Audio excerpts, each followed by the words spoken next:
अगर आपको system based fantasy, action और मैजिकल एडवेंचर्स पसंद है, तो ये चैनल स्पेशली आपके लिए ही बनी है। सब्सक्राइब कीजिए और बन जाइए इस फैंटेसी जर्नी का हिस्सा। डिस्क्लेमर, ये चैनल सिर्फ इंटरटेनमेंट के लिए बनाया गया है। इसमें दिखाए गए सभी कैरेक्टर्स, इवेंट्स और कहानियाँ प्योरली फिक्शनल है।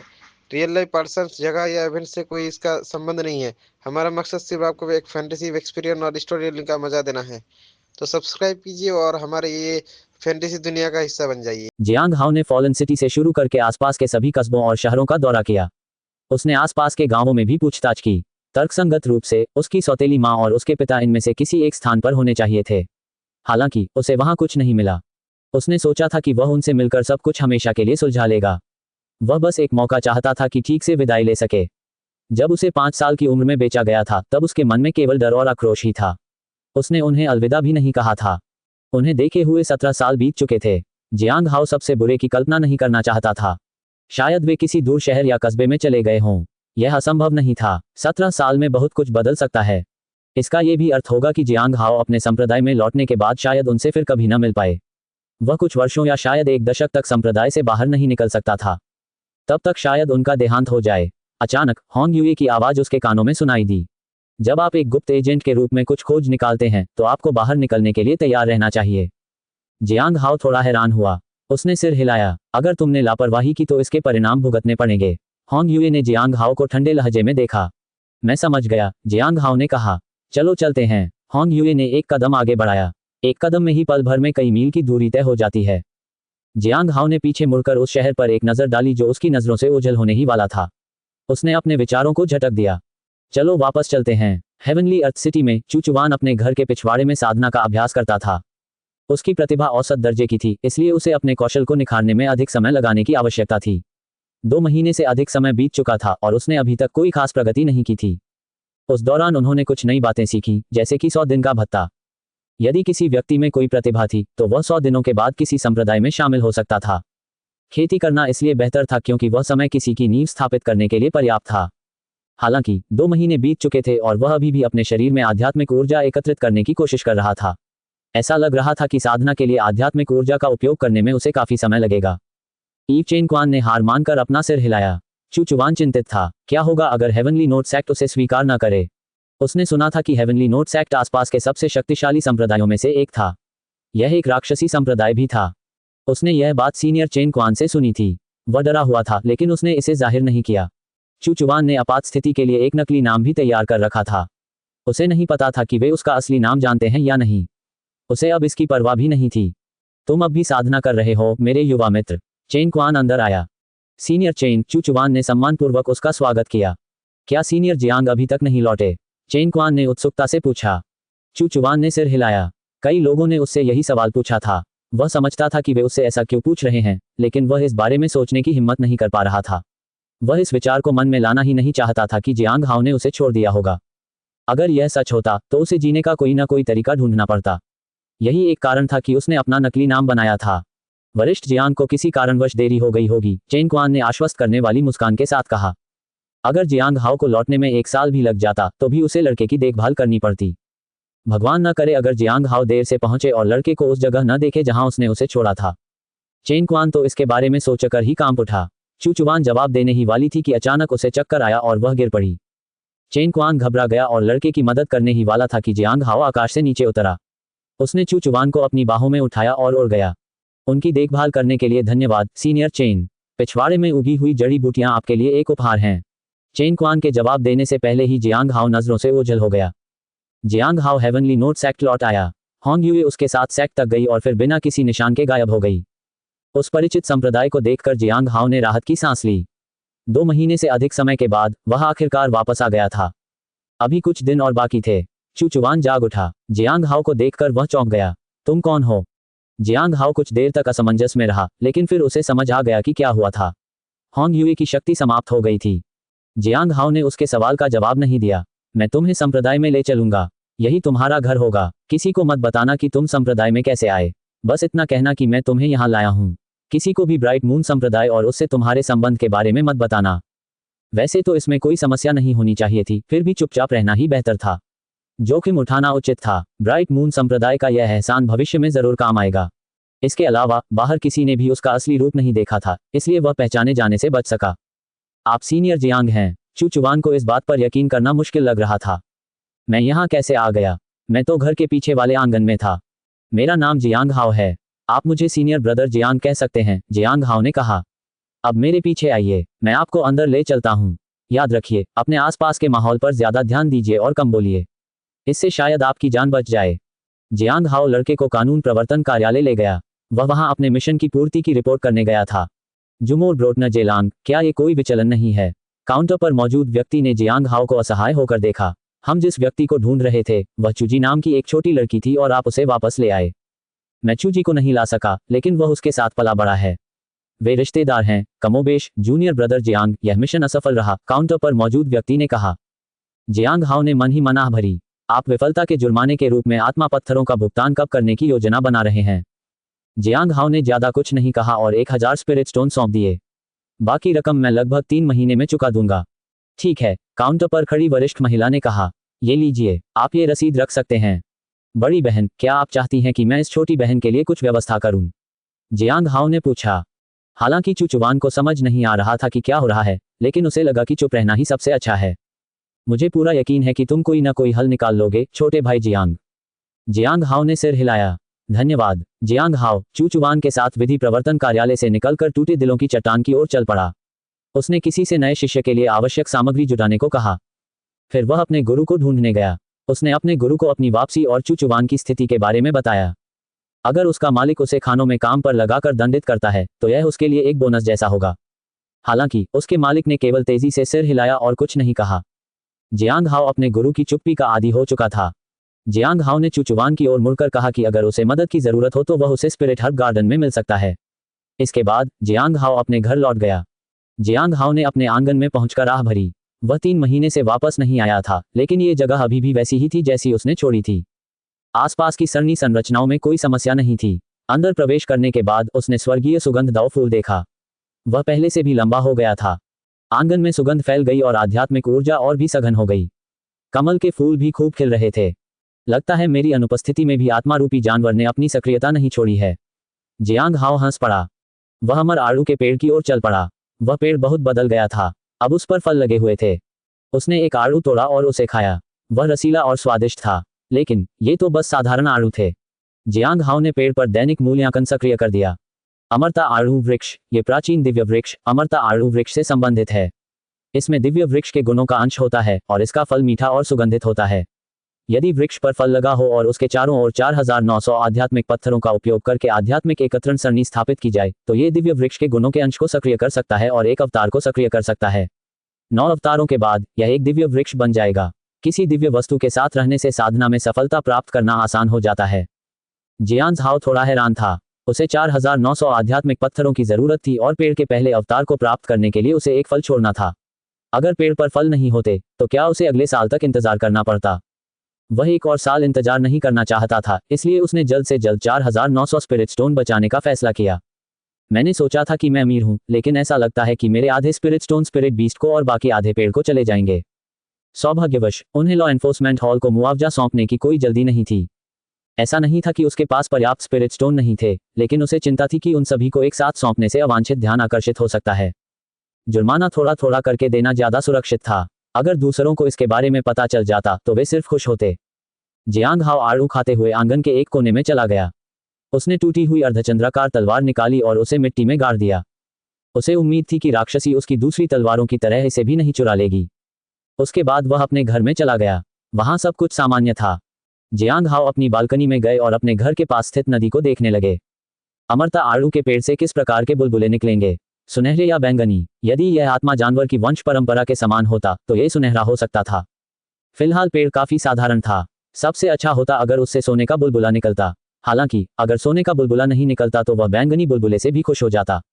उन्हें कई दैवीय शक्तियों के लाभ का अनुभव था। ये शक्तियां हमेशा काम आती थीं। मैं कुछ समय बाद फिर कोशिश करूंगा। जियांग हाओ ने किसी को पता चलने से पहले ही पुस्तकालय जाने का फैसला किया। वह ये पता लगाना चाहता था कि होंग यूए ने उसे किस तरह की दवा दी थी। अगर संभव हो तो वह पैसे बचाकर एक खरीदना चाहता था। उस दिन जियांग हाओ ने पुस्तकालय में काफी समय बिताया। शाम को उसे एक अभिलेख में कुछ मिला। स्नो गॉड पिल दिव्य क्षमताओं को पोषित और ठीक कर सकती है। इसके अलावा इसकी मदद से एक और दिव्य क्षमता को सक्रिय करने की भी संभावना है। इसके बारे में केवल एक ही वाक्य था। उसने सफेद बालों वाले लाइब्रेरियन से पूछा कि क्या उनके पास ऐसी गोली के बारे में जानकारी देने वाले कोई अन्य रिकॉर्ड हैं। लाइब्रेरियन बहुत ज्यादा खुलकर बात करने वाला व्यक्ति नहीं था, लेकिन कुछ स्पिरिट स्टोन हमेशा काम कर जाते थे। जियांग हाओ ने 3 आध्यात्मिक पत्थर सौंप दिए। बूढ़े व्यक्ति ने उन्हें स्वीकार कर लिया और उसकी ओर देखा। ठीक है, बेझिझक पूछिए। मैं स्नो गॉड पिल के बारे में और अधिक जानना चाहता हूँ। क्या ये गोली बहुत दुर्लभ है? जियांग हाओ ने पूछा। क्या तुम इसका इस्तेमाल अपनी दैवीय शक्ति को सक्रिय करने के लिए करना चाहते हो? बूढ़े व्यक्ति ने जियांग हाओ की ओर देखकर हंसते हुए कहा, इस दुनिया में तुम्हारे जैसे बहुत से लोग हैं। वे असंभव के सपने देखने की कोशिश करते हैं। क्या गोली बेअसर है? जियांग हाओ ने पूछा। उसे चिंता थी कि उसने पहले जो गोली ली थी उसका कोई दुष्प्रभाव हो सकता है और उसकी क्षमताओं को नुकसान पहुंच सकता है। ये कारगर है, बूढ़े व्यक्ति ने कहा। स्नो गॉड पिल उन लोगों की मदद कर सकती है जिनमें अपनी दैवीय शक्तियों को जगाने की प्रतिभा नहीं होती। कम से कम लोग यही मानते थे। ऐसी कोई गोली होती ही नहीं है। जियांग हाओ आश्चर्यचकित रह गया। बूढ़े आदमी ने आह भरी। ये गोलियां सदियों से गुम हैं। केवल कुछ अमर संप्रदायों के पास ही हैं। शायद इस समय दुनिया में उनमें से केवल 1 या 2 ही मौजूद हों। जियांग हाओ ने उन्हें धन्यवाद कहा और पुस्तकालय से निकल गया। वह आह भरे बिना नहीं रह सका। होंग यूए वाकई असाधारण थी। जियांग हाओ जब लोगों के एक समूह के पास से गुजर रहा था तो उसने अनजाने में हो रही बातचीत सुन ली। वे लोग मुझसे फिर से स्पिरिट स्टोन मांग रहे हैं। ये बहुत परेशान करने वाला है। मैं उन्हें क्यों दूं? एक मामूली शुरुआती स्तर का फाउंडेशन एस्टेब्लिशमेंट रियल्म का साधक मुझसे स्पिरिट स्टोन मांगने की हिम्मत कर रहा है। अगर हम इन गोलियों को परिष्कृत और तैयार नहीं करते तो उनके पास ये होती ही नहीं। उनकी हिम्मत कैसे हुई हमसे पैसे वसूलने की? बिल्कुल सही। मुझे नहीं लगता कि उन्हें हमें उकसाने का अधिकार है। हम तो रसायन शास्त्री हैं, भगवान के लिए। हमने इन गोलियों को बनाने में खेती का कीमती समय बर्बाद कर दिया। बदले में हमें क्या मिला? जियांग हाओ ने एक पुरुष और एक महिला को बहस करते हुए सुना। चेंग चाओ ने उसे पहले ही बताया था कि कैंडललाइट पिल पवेलियन के लोग उसके ऋणी हैं और उन्हें स्पिरिट स्टोन देने हैं। अरे, उसने मुझे इसके बारे में बताया था। मैंने उससे कहा था कि लौटने के बाद मैं उसकी मदद करूंगा। ये तो परेशानी वाली बात है। रसायन शास्त्रियों के लिए जड़ी बूटियां खरीदना और बाद में उनका भुगतान करना आम बात थी। रसायन शास्त्रियों से पंगा लेना ठीक नहीं था, लेकिन वे धनी थे। जियांग हाओ ताबीज बनाने की सामग्री खरीदने के लिए बाजार गया। आत्मा पशु को पालना महंगा पड़ता था और अब उसे अमर आड़ू के पेड़ की भी चिंता करनी थी। इसके अलावा उसे कानून प्रवर्तन कार्यालय को 2000 स्पिरिट स्टोन देने थे। उसे कुल 12,000 स्पिरिट स्टोन की आवश्यकता थी। उसके पास केवल 10,000 ही थे। उसे अगले 2 महीनों में जल्द से जल्द स्पिरिट स्टोन अर्जित करने होंगे, अन्यथा वह अपना कर्ज भी नहीं चुका पाएगा। जूनियर ब्रदर जियांग, आपको यहाँ इतने दिनों से नहीं देखा। जैसे ही वह अपने स्टॉल पर पहुंचा, एक आवाज सुनाई दी। वरिष्ठ बहन लेंग तियान। जियांग हाओ उन्हें यहाँ गोलियां बेचते देखकर आश्चर्यचकित रह गया। लेंग तियान वास्तव में एक रसायन शास्त्री थे। छोटे भाई जियांग, क्या आप अब भी ताबीज बेचते हैं? बिल्कुल। बड़ी बहन लेंग, आपको किस तरह के ताबीज चाहिए? क्या आपके पास 1 लाख तलवारों वाला ताबीज है? मेरे पास अभी केवल 5 ही हैं। मैं इन सभी को खरीदना चाहता हूँ। जियांग हाओ को थोड़ा अजीब लगा। वह वास्तव में किसी दूसरे विक्रेता को कुछ बेच रहा था। जब जियांग हाओ ने उसकी दुकान पर करीने से रखी हुई गोलियां देखी तो उसने उससे पूछा कि कुछ रसायन शास्त्री अपना कर्ज क्यों नहीं चुका रहे हैं। क्योंकि वे गरीब हैं, लेंग तियान ने कहा। आप देख रहे हैं कल्टिवेशन मॉडल। अगर आपको हमारा कंटेंट पसंद आता है तो लाइक, शेयर और सब्सक्राइब जरूर करें। गरीब? जियांग हाओ हैरान था। लेकिन रसायन शास्त्री होना तो बहुत फायदेमंद है। फिर वे गरीब क्यों हैं? औषधीय गोलियां आमतौर पर महंगी होती थीं, लेकिन उनकी बहुत मांग होती थी। साधना के प्रत्येक स्तर के लिए विशिष्ट औषधियां आवश्यक थीं, जिनका उपयोग साधना को परिष्कृत करने के लिए किया जाता था। लोग आमतौर पर औषधियां खरीदने के लिए पैसे बचाते थे क्योंकि वे प्रभावी होती थीं। भला रसायन शास्त्री गरीब कैसे हो सकता था? कैंडललाइट पिल पवेलियन में आपको क्या लगता है कितने कीमियागर हैं? लेंग तियान ने आह भरी। 2300 से ज्यादा कीमियागर। इनमें से सिर्फ 4 ही ऐसे कीमियागर हैं जो फाउंडेशन एस्टेब्लिशमेंट लेवल से ऊपर की गोलियां बना सकते हैं। अब पूरे संप्रदाय में कितने ताबीज बनाने वाले हैं? बस कुछ 100। ताबीज बनाना कोई बहुत फायदेमंद पेशा नहीं है, इसलिए उनका भविष्य अनिश्चित है। यही वजह है कि कम लोग इस रास्ते पर चलते हैं। कीमिया अलग है। इसमें अच्छे अवसर और ज्यादा मुनाफा है, इसलिए बहुत से लोग इसे चुनते हैं। कीमिया साधना में भी फायदा पहुंचाती है, इसीलिए ताबीज बनाने वालों से कहीं ज्यादा कीमियागर हैं। बहुत से लोग साधारण ताबीज ही खरीदते हैं। इन्हें बनाना काफी आसान है। गोलियां बनाना बहुत मुश्किल काम है। जियांग हाओ थोड़ा हैरान था। कैंडललाइट पिल पवेलियन में इतने सारे रसायन शास्त्री थे। अगर वे बाहर निकलकर अपना धंधा चलाते तो क्या वे खूब धन नहीं कमा लेते? लेकिन फिर उसे स्वर्गिक पृथ्वी नगरी की स्थिति याद आ गई। उसे लगा कि संप्रदाय के बाहर बाजार मूल्य बहुत कम है। पैसा कमाना आसान नहीं था। बहन लेंग, कृपया आगे बोलिए, जियांग हाओ ने कहा। वह पूरी स्थिति जानना चाहता था। लेंग तियान ने हल्की सी आह भरी। उच्च सीमा का मतलब है स्पिरिट स्टोन का अधिक खर्च। हालांकि कैंडललाइट पिल पवेलियन ने बहुत सहायता प्रदान की है, लेकिन रसायन विद्या में प्रगति के लिए निरंतर प्रयोग आवश्यक हैं। प्रत्येक प्रयोग में काफी मात्रा में स्पिरिट स्टोन खर्च होते हैं। छोटे भाई जियांग, आप समझते हैं कि ताबीज बनाने के लिए भी सामग्री खरीदनी पड़ती है ना? और कभी कभी असफल होने पर वह सामग्री व्यर्थ हो जाती है। तो जरा सोचिए कि रसायनज्ञों को अपनी गोलियों को परिष्कृत करने के लिए कितनी सामग्री की आवश्यकता होती है। इसमें असफलता की उच्च दर को भी जोड़ दें तो यह एक तरह का नुकसान बन जाता है। यदि आप अपने रसायन विद्या कौशल में सुधार करना चाहते हैं तो आपको निरंतर अभ्यास करना होगा। मैं समझ गया, जियांग हाओ ने सिर हिलाया।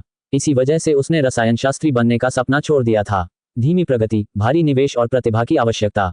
ताबीज बनाना ज्यादा आसान था, लेकिन फाउंडेशन एस्टेब्लिशमेंट दायरे और उससे ऊपर के स्तर पर गोलियां बनाने में माहिर लोगों का क्या वे बहुत पैसा नहीं कमाते? उन्होंने पूछा। क्योंकि साधारण गोलियों की संख्या बहुत अधिक है, इसलिए इनकी खरीद बिक्री अधिक नहीं होती। गोलियां बेचते समय ग्राहक थोड़ी मोलभाव करते हैं और कीमत और भी कम करवा लेते हैं। और ये तब है जब संप्रदाय हमारी देखभाल कर रहा है। स्नो लॉर्ड्स पवेलियन में साधारण गोलियां बहुत कम बिकती हैं, लेंग तियान ने कहा। इसलिए फाउंडेशन एस्टेब्लिशमेंट क्षेत्र के रसायनज्ञ काफी गरीब हैं। वे अपनी इस दुर्दशा से तभी बाहर निकल सकते हैं जब वे गोल्डन कोर क्षेत्र तक पहुंच जाएं। आखिरकार 2300 रसायनज्ञों में से लगभग 50% फाउंडेशन एस्टेब्लिशमेंट क्षेत्र में हैं और उनमें से केवल 20% ही गोल्डन कोर क्षेत्र तक पहुंचते हैं। आदिम आत्मा क्षेत्र में लगभग 15% हैं। शून्य में वापसी क्षेत्र और उससे आगे पहुंचने वाले तो बहुत ही कम हैं। शून्य में वापसी से परे कौन कौन से लोग हैं? जियांग हाओ उत्सुक था। मुझे इस बारे में ज्यादा यकीन नहीं है। लेंग तियान ने सिर हिलाया। मैंने सुना है कि पूरे संप्रदाय में भी शून्य लोक में वापसी और उससे आगे के स्तर के रसायन शास्त्रियों की संख्या उंगलियों पर गिनी जा सकती है। कुछ वरिष्ठों का कहना है कि इसका कारण हमारी नींव का बहुत कमजोर होना है। जियांग हाओ समझ गया था कि यद्यपि कैंडललाइट पिल पवेलियन में कई रसायन शास्त्री थे, उनकी गुणवत्ता औसत थी और वे अधिकतर फाउंडेशन एस्टेब्लिशमेंट दायरे में केंद्रित थे। हालांकि उनकी बड़ी संख्या का मतलब था कि भविष्य में और भी लोग उन्नति करेंगे। उच्च कोटि के रसायन शास्त्री ज्ञान और कौशल के संचय में योगदान देते थे। धातु गढ़ने को निम्नतर माना जाता था और ताबीज बनाने पर ज्यादा ध्यान नहीं दिया जाता था। तुलनात्मक रूप से संप्रदाय का ध्यान निर्माण कौशल में निपुण लोगों पर अधिक था। हालांकि निर्माण कौशल में निपुण लोग भी ज्यादा धन नहीं कमा पाते थे। रसायन शास्त्र में निपुण होने की योग्यता रसायन शास्त्र की योग्यता से बहुत कम नहीं थी, क्योंकि रसायन शास्त्र में निपुण होना बहुत कठिन था। सीनियर सिस्टर लेंग, क्या आप कैंडललाइट पिल पवेलियन से हैं? जियांग हाओ ने पूछा। हाँ, लेंग तियान ने सिर हिलाया। वह थोड़ी शर्मिंदा लग रही थी। सच कहूं तो रसायन विद्या में मेरी प्रतिभा उतनी अच्छी नहीं है। ये स्वीकार करने में थोड़ी शर्म आती है, लेकिन कुछ वरिष्ठों ने, जिनमें मैं भी शामिल हूं, एक उपाय सोचा है। स्वर्ण कोर क्षेत्र का रसायनज्ञ बनने का सबसे अच्छा तरीका है कि पहले उस क्षेत्र में उन्नति की जाए और फिर रसायन विद्या को जारी रखा जाए। मैं समझ गया, जियांग हाओ ने सिर हिलाया। पहले आगे बढ़ना वाकई बेहतर था। उच्च साधना स्तर के साथ बाकी सब कुछ आसान हो जाएगा। उसने लेंग तियान को विदाई दी और ताबीज बनाने की कुछ सामग्री खरीदने चला गया। जब वह अपने घर लौटा तो उसने एक बेहोश आत्मा पशु को पेड़ की शाखा से लटका हुआ देखा। जियांग हाओ समझ गया कि होंग युए आ गई है। उसने चारों ओर देखा लेकिन वह उसे कहीं नहीं दिखी। उसने सिर उठाकर देखा तो होंग युए उसकी बालकनी पर खड़ी थी। उनकी निगाहें मिलीं। फिर होंग युए के चारों ओर लाल धुंध छा गई और वह उसके सामने फिर से प्रकट हो गई। क्या यहाँ नहाने की कोई जगह नहीं है? होंग युए ने पूछा। इस सवाल ने जियांग हाओ को चौंका दिया। ओह, है तो सही, लेकिन लकड़ी का टब नहीं है। तो फिर एक खरीद लो, होंग युए ने कहा। उसने भूतिया राक्षस को एक कोने में फेंक दिया और एक मोटा सा आड़ू तोड़ लिया। अगर अगली बार मुझे नहाने की जरूरत पड़ी और तुम्हारे पास टब नहीं हुआ तो तुम्हें मेरे गुस्से का सामना करना पड़ेगा। हालांकि जियांग हाओ को यह समझ नहीं आया कि होंग युए उसके घर नहाने क्यों आए, फिर भी उसने उसका विरोध करने की हिम्मत नहीं की। उसने बस सिर हिलाकर कहा, मैं समझ गया। उसे बस यही उम्मीद थी कि अगली बार वह उसे फिर परेशान नहीं करेगी। क्या तुम आदिम आत्मा लोक में उन्नति करने जा रहे हो? होंग युए ने अचानक पूछा। उसने पेड़ से एक आड़ू तोड़ा और जियांग हाओ की ओर उछालते हुए कहा, मुझे याद है तुमने कहा था कि आड़ू मीठा होगा। अब इसे चख कर देखो कि इसका स्वाद कैसा है। वरिष्ठ, यह आड़ू। जियांग हाओ उन्हें अमर आड़ू के पेड़ के बारे में बताना चाहता था, लेकिन उसे समझ नहीं आ रहा था कि कैसे बताए। मैं अभी कोशिश करूंगा, उसने जल्दी से कहा। उसने आड़ू के पेड़ की ओर देखा और पाया कि सारे पके हुए आड़ू गायब थे। क्या किसी प्रेतात्मा ने उन्हें खा लिया? उसने एक टुकड़ा खाया। वह खट्टा था। यह मीठा है या खट्टा? होंग युए ने पूछा। मीठा और सुगंधित, जियांग हाओ ने कहा। Promoted content. ये वीनस नकली दांतों से 300 गुना बेहतर है और कीमत बहुत सस्ती है। मो 735, 184, 245। संभोग 2 घंटे तक चलेगा, सोने से पहले बस ये करो। मो 123, 31, 41। The 5 most embarrassing red carpet moments ever. मो 448, 112, 149। सच में, आप कहती हैं कि यह प्यारा है। उसकी मुस्कान में एक भयावहता थी। जियांग हाओ ने सिर हिलाया। यह मीठा है। टकराना। जियांग हाओ को एक जोरदार धक्का लगा और वह दीवार से जा टकराया। उसकी पीठ में थोड़ा दर्द महसूस हो रहा था। जब उसे होश आया तो उसने महसूस किया कि होंग युए पहले ही आंगन से गायब हो चुकी थी।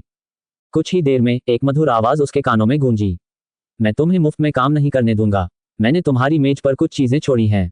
आदिम आत्मालोक में आगे बढ़ने से पहले तुम्हें कुछ शोध कर लेना चाहिए। मेज पर एक किताब पड़ी थी जो पहले वहां नहीं थी। जियांग हाओ ने उत्सुकता से उसे देखा। पन्ने पर 4 बड़े अक्षर लिखे थे, प्रकाश और धूल। ये किस तरह की किताब है? जियांग हाओ ने पहला पन्ना पलटा। उलझन में उसने पहला पन्ना खोला। उस पर एक वाक्य लिखा था, अपने प्रकाश से यह धूल में विलीन हो जाता है। आगे बढ़ते हुए ये लाखों मील तक पहुंच सकता है। पीछे हटते हुए ये भीड़ में बिना किसी निशान के गायब हो सकता है। क्या ये कोई शारीरिक तकनीक है? जियांग हाओ ने बुदबुदाया। उन्हें फिलहाल एक शारीरिक तकनीक की आवश्यकता थी। इसके अलावा हजारों मील तक फैली भयानक ध्वनि के बीच उसके पास कोई कारगर शारीरिक तकनीक नहीं थी। अब जब उसके पास ये प्रकाश और धूल की तकनीक है तो शायद भविष्य में चीजें काफी आसान हो जाएंगी। हालांकि वह ये नहीं जानता था कि यह तकनीक कितनी कारगर साबित हो सकती है। हासिल किया जा सके। जैसे जैसे वह पन्ने पलटता जा रहा था तभी किसी के रोने की आवाज आई। आत्मा का दानव जाग उठा था। इस बार वह ज्यादा देर जमीन पर नहीं रुका। वह तेजी से उठा। स्वामी, आप लौट आए। वह आत्मा रूपी जानवर उत्साह से दौड़कर उसके पास आया। मेज पर कूदते हुए उसने पूछा, मालिक, क्या आप मेरे लिए कोई उपहार लाए हैं? नहीं। जियांग हाओ ने किताब बंद की और सिर हिलाया। स्वामी जी, मेरे साथी जो सड़क पर हैं अपनी दुकानें देर से खोलते हैं। क्यों ना आप अभी जाकर मेरे लिए एक दुकान ले आएं? उस आत्मा प्राणी ने सुझाव दिया। मैं उपहार तो नहीं लाया, लेकिन कुछ और लाया हूं। जियांग हाओ ने रस्सी का एक कुंडल निकाला। जियांग हाओ ने आंगन में एक खंभे के चारों ओर रस्सी बांधी और आत्मा रूपी जानवर उत्सुकता से देखता रहा। हालांकि जानवर को बांधने का अभी समय नहीं था। जियांग हाओ ने अगले कुछ दिनों तक स्थिति का अवलोकन करने का निर्णय लिया। जब उसे यकीन हो जाता कि संप्रदाय के भीतर कोई बड़ी समस्या नहीं है तो वह आत्मा रूपी जानवर को बांध देता था। आप मेरे लिए क्या लाए हैं, स्वामी? आत्मा रूपी जानवर ने अपना सूजा हुआ चेहरा छूते हुए पूछा। कुछ दिनों में पता चल जाएगा, जियांग हाओ ने कहा। उसने पेड़ पर लगे आड़ुओं की ओर देखा। क्या तुमने पके हुए फल खा लिए? उन्हें शियाओली ने खाया था। उस प्रेत राक्षस ने शियाओली को बलि का बकरा बना दिया। क्या वह यहाँ अकेले आई थी? जियांग हाओ ने पूछा। शाओली शरारती हो सकती है, लेकिन उसमें कुछ शिष्टाचार भी थे। गुरुजी, शियाओली ने मेरा नाम लिया और आड़ू उड़कर उसके पास आ गए। जियांग हाओ अपनी हंसी नहीं रोक सका। उसने आत्मा रूपी जानवर से कहा कि वह पेड़ पर कुछ फल छोड़ दे। जियांग हाओ अपने घर में दाखिल हुआ। उसकी नजर किसी चीज पर पड़ी। जिस जगह उसने अर्धचंद्राकार तलवार गाड़ रखी थी वह जगह खाली थी। उसकी टूटी हुई तलवार गायब थी। जियांग हाओ ने आह भरी। इसके बाद वह अपने कमरे में गया और पालथी मारकर जमीन पर बैठ गया। वह होंग युए की बातों पर विचार कर रहा था। आदिम आत्मा लोक में प्रवेश करने के लिए उसे थोड़ा शोध करना आवश्यक था। किसी भी दुर्घटना से बचने के लिए यथासंभव ज्ञान होना वास्तव में आवश्यक था। उसे एक बार फिर पुस्तकालय जाना होगा। फिलहाल अगले स्तर पर पहुंचने में अभी काफी समय था। उसके पास लगभग 9 महीने थे। कोई जल्दी नहीं थी। दिव्य सुगंधित दाव फूल के सामने आत्मा का जानवर अपने घावों की देखभाल कर रहा था। जियांग हाओ ने अभी अभी प्राप्त की गई पुस्तक खोली।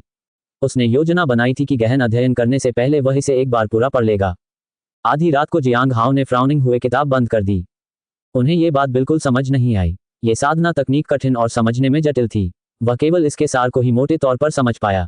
ये वास्तव में एक शारीरिक तकनीक थी और गति बढ़ाने के लिए थी ताकि वह दूसरों की नजर से बच सके। हालांकि इसके लिए उसे अपनी शक्ति और आभा को परिवेश के साथ एकीकृत करना और अपनी तीक्ष्णता को छिपाकर शांत और संयमित रहना आवश्यक था। ये तकनीक व्यक्ति की मनस्थिति से संबंधित थी। जियांग हाओ आह भरे बिना नहीं रह सका। ये तकनीक अब तक की सबसे चुनौतीपूर्ण तकनीक थी जिसका सामना उसने कभी किया था। हालांकि स्वर्गीय तलवार के साथ रूपों को सीखना कठिन था, लेकिन वह हमेशा निर्मल और शुद्ध हृदय की क्षमता का उपयोग करके उन्हें आसानी से सीख सकता था। हालांकि प्रकाश और धूल की तकनीक जटिल थी। ये केवल आध्यात्मिक ऊर्जा के बारे में नहीं थी, बल्कि मानसिक स्थिरता के बारे में भी थी। यदि हाल की यात्रा के दौरान उनकी मानसिक स्थिति में सुधार नहीं हुआ होता तो वे इस तकनीक को बिल्कुल भी नहीं समझ पाते। हालांकि ये सच था कि सबसे कठिन तकनीकें अक्सर सबसे शक्तिशाली साबित होती थीं। मैं अगले 2 दिनों तक इसी पर ध्यान केंद्रित करूंगा। आदिम आध्यात्मिक क्षेत्र में पहुंचने के बाद मैं होंग मिंग हॉट सूत्र से कुछ तकनीकें सीख पाऊंगा। तब तक मेरे पास अन्य क्षमताएं भी होंगी। चांदनी रात में जियांग हाओ ने दिव्य सुगंधित दाव फूल के बगल में सोते हुए आत्मा पशु को देखा। वह नींद में ही लार टपका रहा था। जियांग हाओ उठे और अपने लकड़ी के घर का जायजा लिया। उनके घर में एक छोटा सा बाथरूम था जिसका वे इस्तेमाल करते थे, लेकिन वह बहुत छोटा था। पहले उन्होंने एक प्राकृतिक जल आपूर्ति प्रणाली बनाई थी जो लगातार बाथरूम में पानी पहुंचाती थी, इसलिए उन्हें कभी बाथटब की जरूरत नहीं पड़ी थी। जियांग हाओ को यह भी एहसास हुआ कि बाथरूम में टब लगाने से काफी जगह घिर जाएगी। क्या मुझे कमरे का विस्तार करने की आवश्यकता है, उसने सोचा। जियांग हाओ ने महसूस किया कि आसमान में उजाला हो रहा है। क्या भोर हो गई है। जियांग हाओ ने थोड़ी देर के लिए अपना घर साफ किया। सूरज पूरी तरह उगने के बाद जियांग हाओ आत्मा पशु के साथ आंगन से बाहर निकल गया। जब मैं यहां नहीं थी तब स्पिरिट हर्ब गार्डन में कुछ हुआ था क्या? हाँ, कुछ महत्वपूर्ण हुआ है, आत्मा रूपी दानव ने कहा। किसी ने आत्मा जड़ी बूटी के बगीचे को पूरी तरह से बदल दिया है और वहां काम करने वाले लोग कष्ट भोग रहे हैं। बदल गया। जियांग हाओ को तुरंत मियाओ टिंगलियन की याद आ गई। वह हमेशा उसे इस बात पर टोकती रहती थी कि उसे बगीचे की देखभाल करनी चाहिए। अगर उसने सचमुच इसे बदल दिया तो उसके पास इसमें करने के लिए कम काम होंगे, जिसका मतलब होगा कम बुलबुले। उसे संप्रदाय में लाने का पछतावा था। क्या कुछ और है? मैं, आत्मा पशु स्वामी, ने अपने कर्तव्य का निष्ठापूर्वक निर्वाह किया है और अपने स्वामी की पूरी निष्ठा से सेवा की है। जियांग हाओ ने आह भरी। कुछ काम की बात बताओ। शियाओली के बारे में क्या? क्या उसने कोई परेशानी खड़ी की है? कोई आपको ढूंढते हुए कैफेटेरिया आया था, मास्टर। इससे जियांग हाओ हैरान हो गया। तुम्हारा क्या मतलब है? उन्होंने कहा, शियाओली अक्सर आपका नाम लेती है ताकि उसे अतिरिक्त खाना मिल सके। जियांग हाओ अवाक रह गया। उसे याद आया कि जब भी शाओली मुसीबत में पड़ती थी तो अक्सर वह प्रेत राक्षस का बहाना बनाती थी। क्या वह मेरा नाम भी इस्तेमाल कर रही है? जियांग हाओ ने आह भरी। वाकई, शाओली मुसीबत खड़ी कर रही थी। वो आत्मा राक्षस भी। यदि यह अपनी छिपी हुई प्रतिभाओं को उजागर करता रहा तो यह और भी शक्तिशाली हो जाएगा। उसका छोटा सा आंगन अब इसे समाहित नहीं कर सकता था। कुछ वर्षों में उसे इसे जारी करने का कोई तरीका ढूंढना होगा। मुझे उसे संप्रदाय में लाने का पछतावा है। मैंने सोचा था कि सारी परेशानी क्लिफ मास्टर संभाल लेंगे, लेकिन हमेशा मैं ही उसमें फंस जाता हूं, जियांग हाओ ने कहा। कुछ सालों में जब वह अपना ख्याल खुद रख सकेगी तो मैं उसे अपने रास्ते जाने के लिए कहूंगा। जब जियांग हाओ स्पिरिट हर्ब गार्डन पहुंचा तो उसने चेंग चाओ को किसी से बात करते देखा। वह बाहरी संप्रदाय का एक शिष्य था जो जीवन रक्त शोधन क्षेत्र के 9वें चरण में था। जियांग हाओ को देखते ही उस व्यक्ति ने अभिवादन किया और फिर चला गया। बड़े भाई जियांग, आप वापस आ गए, चेंग चाओ ने खुशी से कहा। वह जियांग हाओ की वापसी का बेसब्री से इंतजार कर रहा था।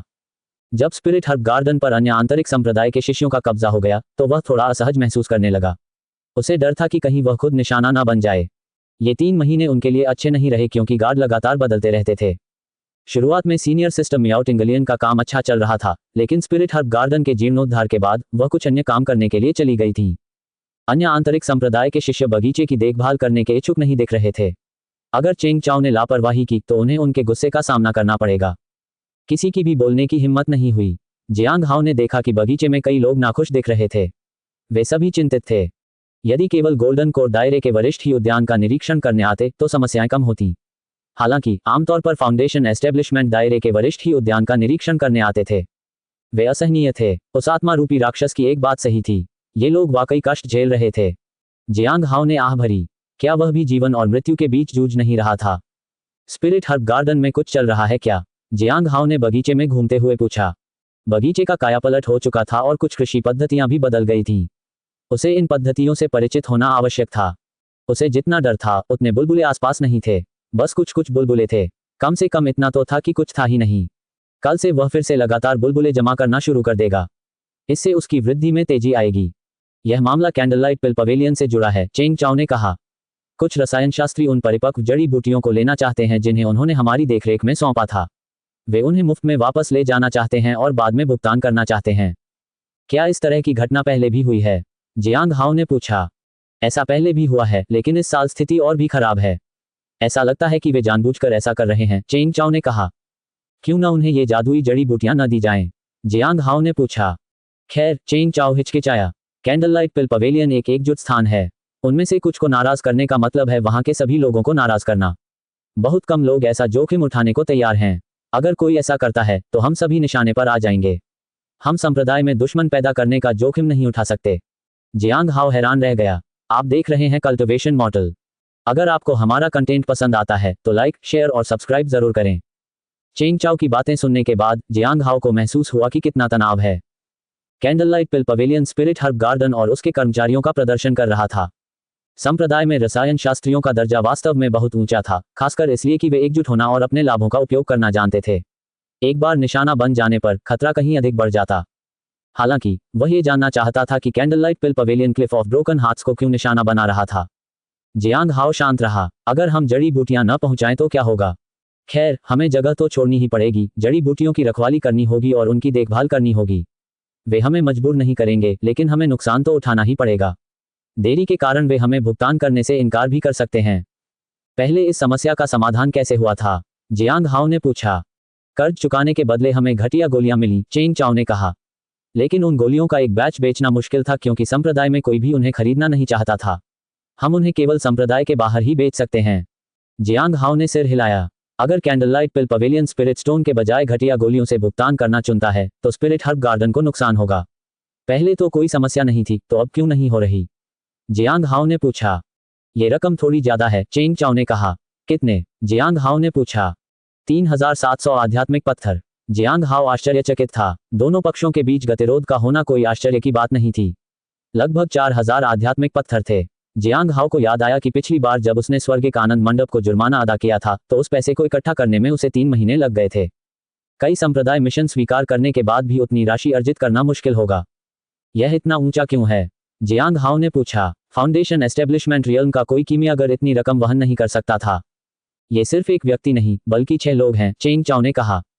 6? जियांग हाओ ने हिसाब लगाया। अगर इसे बराबर बराबर भी बांटा जाए तो भी हर एक को 600 से ज्यादा ही देने पड़ेंगे। रकम फिर भी काफी बड़ी थी। उनकी आध्यात्मिक जड़ी बूटियों का क्या महत्व है?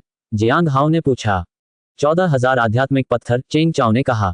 इन आध्यात्मिक जड़ी बूटियों को बढ़ने के लिए आध्यात्मिक तरल की आवश्यकता होती है और हम इसे उपलब्ध कराते हैं। इसीलिए इसकी कीमत 3700 तक पहुंच जाती है। मैं समझ गया। जियांग हाओ ने सिर हिलाया। ऐसा प्रतीत होता था कि कीमियागर धनी थे, लेकिन उनके खर्चे बहुत अधिक थे। अब ऐसा लगता है कि उन छहों के पास आध्यात्मिक पत्थर खत्म हो रहे हैं और उन्होंने आज किसी को आध्यात्मिक जड़ी बूटियां मंगवाने के लिए भेजा है। इस स्थिति को और टालना हमारे लिए फायदेमंद नहीं है, चेंग चाओ ने कहा। इसीलिए मुझे आपकी मदद चाहिए, सीनियर ब्रदर जियांग। जियांग हाओ ने इस बारे में सोचा। यह मामला उसकी जिम्मेदारी नहीं थी, लेकिन बगीचे में उगने वाली जड़ी बूटियों से उसे लाभ होता था। चेंग चाओ शायद उससे यह उम्मीद लेकर आई थी कि वह कुछ गोलियां स्वीकार कर लेगा, क्योंकि वे जानते थे कि वह ताबीज बनाकर आध्यात्मिक पत्थर कमाता है। क्या सिर्फ हमारा बगीचा ही इससे पीड़ित है? जियांग हाओ ने पूछा। अन्य लोगों को भी इसी तरह की समस्याओं का सामना करना पड़ रहा है। 11 शाखाओं में से 6 इस समस्या से जूझ रही हैं। दरअसल हर कोई उन्हें मना करना चाहता है, लेकिन कोई भी खुलकर सामने आने की हिम्मत नहीं करता। ये बात सबको समझ आ गई थी। वे सभी इस बात का इंतजार कर रहे थे कि कोई एक शाखा कैंडललाइट पिल पवेलियन के खिलाफ खड़ी हो जाए। जियांग हाओ ने सिर हिलाया। जाओ, इस बारे में और जानकारी जुटाओ। मैंने ये पहले ही कर लिया है, चेंग चाओ ने कहा और नामों की एक सूची निकाली। 6 शाखाओं की स्थिति का विवरण यहाँ दिया गया है। रसायन शास्त्रियों की एकता और उनके आदेशों की उत्तरदायित्वपूर्ण प्रकृति को देखते हुए हमें एक समाधान खोजना होगा। इससे जियांग हाओ हैरान हो गया। ऐसा लग रहा था कि दूसरे स्थानों के लोगों को परेशान करना आसान नहीं था। एकता के पास वाकई कुछ विशेषाधिकार और शक्ति थी। अन्य शाखाओं का क्या होगा? जियांग हाओ ने पूछा। व्हाइट मून लेक या लॉ एनफोर्समेंट हॉल को उकसाने की हिम्मत कोई नहीं करता। रसायन शास्त्री भी ऐसा करने की हिम्मत नहीं करेंगे। अगर इस मामले में उनकी जांच हुई तो रसायन शास्त्री सजा से नहीं बच पाएंगे। 100 बोन्स फॉरेस्ट कैंडललाइट पिल पवेलियन पर किसी भी चीज के लिए निर्भर नहीं है, इसलिए वे उनसे बिल्कुल भी संबंध नहीं रखते। जियांग हाओ ने चेंग चाओ से सूची ली और उसे देखा। उसने पाया कि कुल 40 लोग इसमें शामिल थे। कुल मिलाकर 25,000 आध्यात्मिक पत्थरों की राशि वापस करनी थी। कुछ दिनों में मैं उनसे मिलने जाऊंगा। फिलहाल मैं उन जड़ी बूटियों पर नजर रखूंगा, जियांग हाओ ने कहा। वह इस मामले को शांतिपूर्वक सुलझाना चाहता था। अगर रसायन शास्त्री सचमुच क्लिफ ऑफ ब्रोकन हार्ट्स के फाउंडेशन एस्टेब्लिशमेंट रियल्म के साधकों को निशाना बना रहे थे तो उसे स्वयं रसायन शास्त्र का अभ्यास शुरू करना पड़ता। लेकिन इसकी कोई आवश्यकता नहीं थी। इसमें बहुत समय लगता और फिलहाल उसके पास इतना समय नहीं था। ये गोलियां उसके लिए कुछ खास काम की नहीं थी। उसकी तरक्की इन गोलियों पर निर्भर नहीं थी। सबसे जरूरी गोली थी हिम देवता की गोली, लेकिन वो कहीं नहीं मिलती थी। शायद क्लियर स्काई स्कूल या ब्राइट मून सेक्ट जैसी कुछ खास संस्थाओं के पास ही वो गोली हो। वो इसके बारे में लियू शिंगचेन से पूछ सकता था। उन्होंने कर्ज के मामले को कुछ दिनों के लिए टाल दिया क्योंकि उन्हें उन कुछ दिनों में प्रकाश और धूल की तकनीक को समझना था। मन की सर्वोत्तम स्थिति बनाए रखने से उन्हें सुरक्षा का एहसास होगा। जियांग हाओ ने जियोली के बारे में पूछा।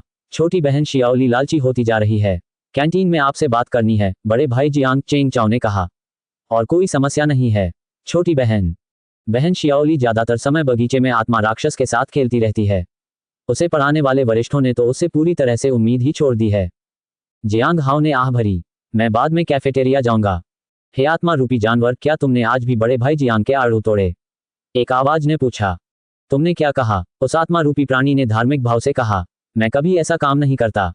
सच में? जियाओली दौड़कर अंदर आए और आत्मा राक्षस के गाल को चुटकी से दबाया। वह कुछ और कहना चाहती थी, लेकिन तभी उसने देखा कि आत्मा राक्षस उसे आंख मार रहा है। वह असमंजस में थी, हालांकि उसने देखा कि जियांग हाओ उसकी ओर आ रहा है। सहज ही उसने आत्मा रूपी राक्षस को अपनी पीठ के पीछे छिपा लिया और खड़ी हो गई। उसने अपना सिर ऐसे झुका लिया मानो वह कुछ गलत करते हुए पकड़ी गई हो। बगीचे में शियाओ ली चुपचाप खड़ी अपने पैरों को देख रही थी। वह उदास लग रही थी। चेंग चाओ हैरान रह गई। छोटी बहन शियाओली जियांग हाओ के अलावा किसी से नहीं डरती थी। यहाँ तक कि जब मियाओ टिंगलियन बाग की देखरेख कर रही थी तब भी वह कभी ऐसी नहीं दिखी थी। चेंग चाओ ने शियाओली को घर पर ही परिपक्व और सभ्य व्यवहार करते देखा था। उसे डर था कि दोनों बड़े बुजुर्ग बहुत बूढ़े हैं, इसलिए वह कोई परेशानी नहीं खड़ी करती थी। वह ज्यादा खाना भी नहीं खाती थी क्योंकि उसे लगता था कि उनके लिए ये काफी नहीं होगा। जियांग हाओ ने शियाओली की ओर देखा।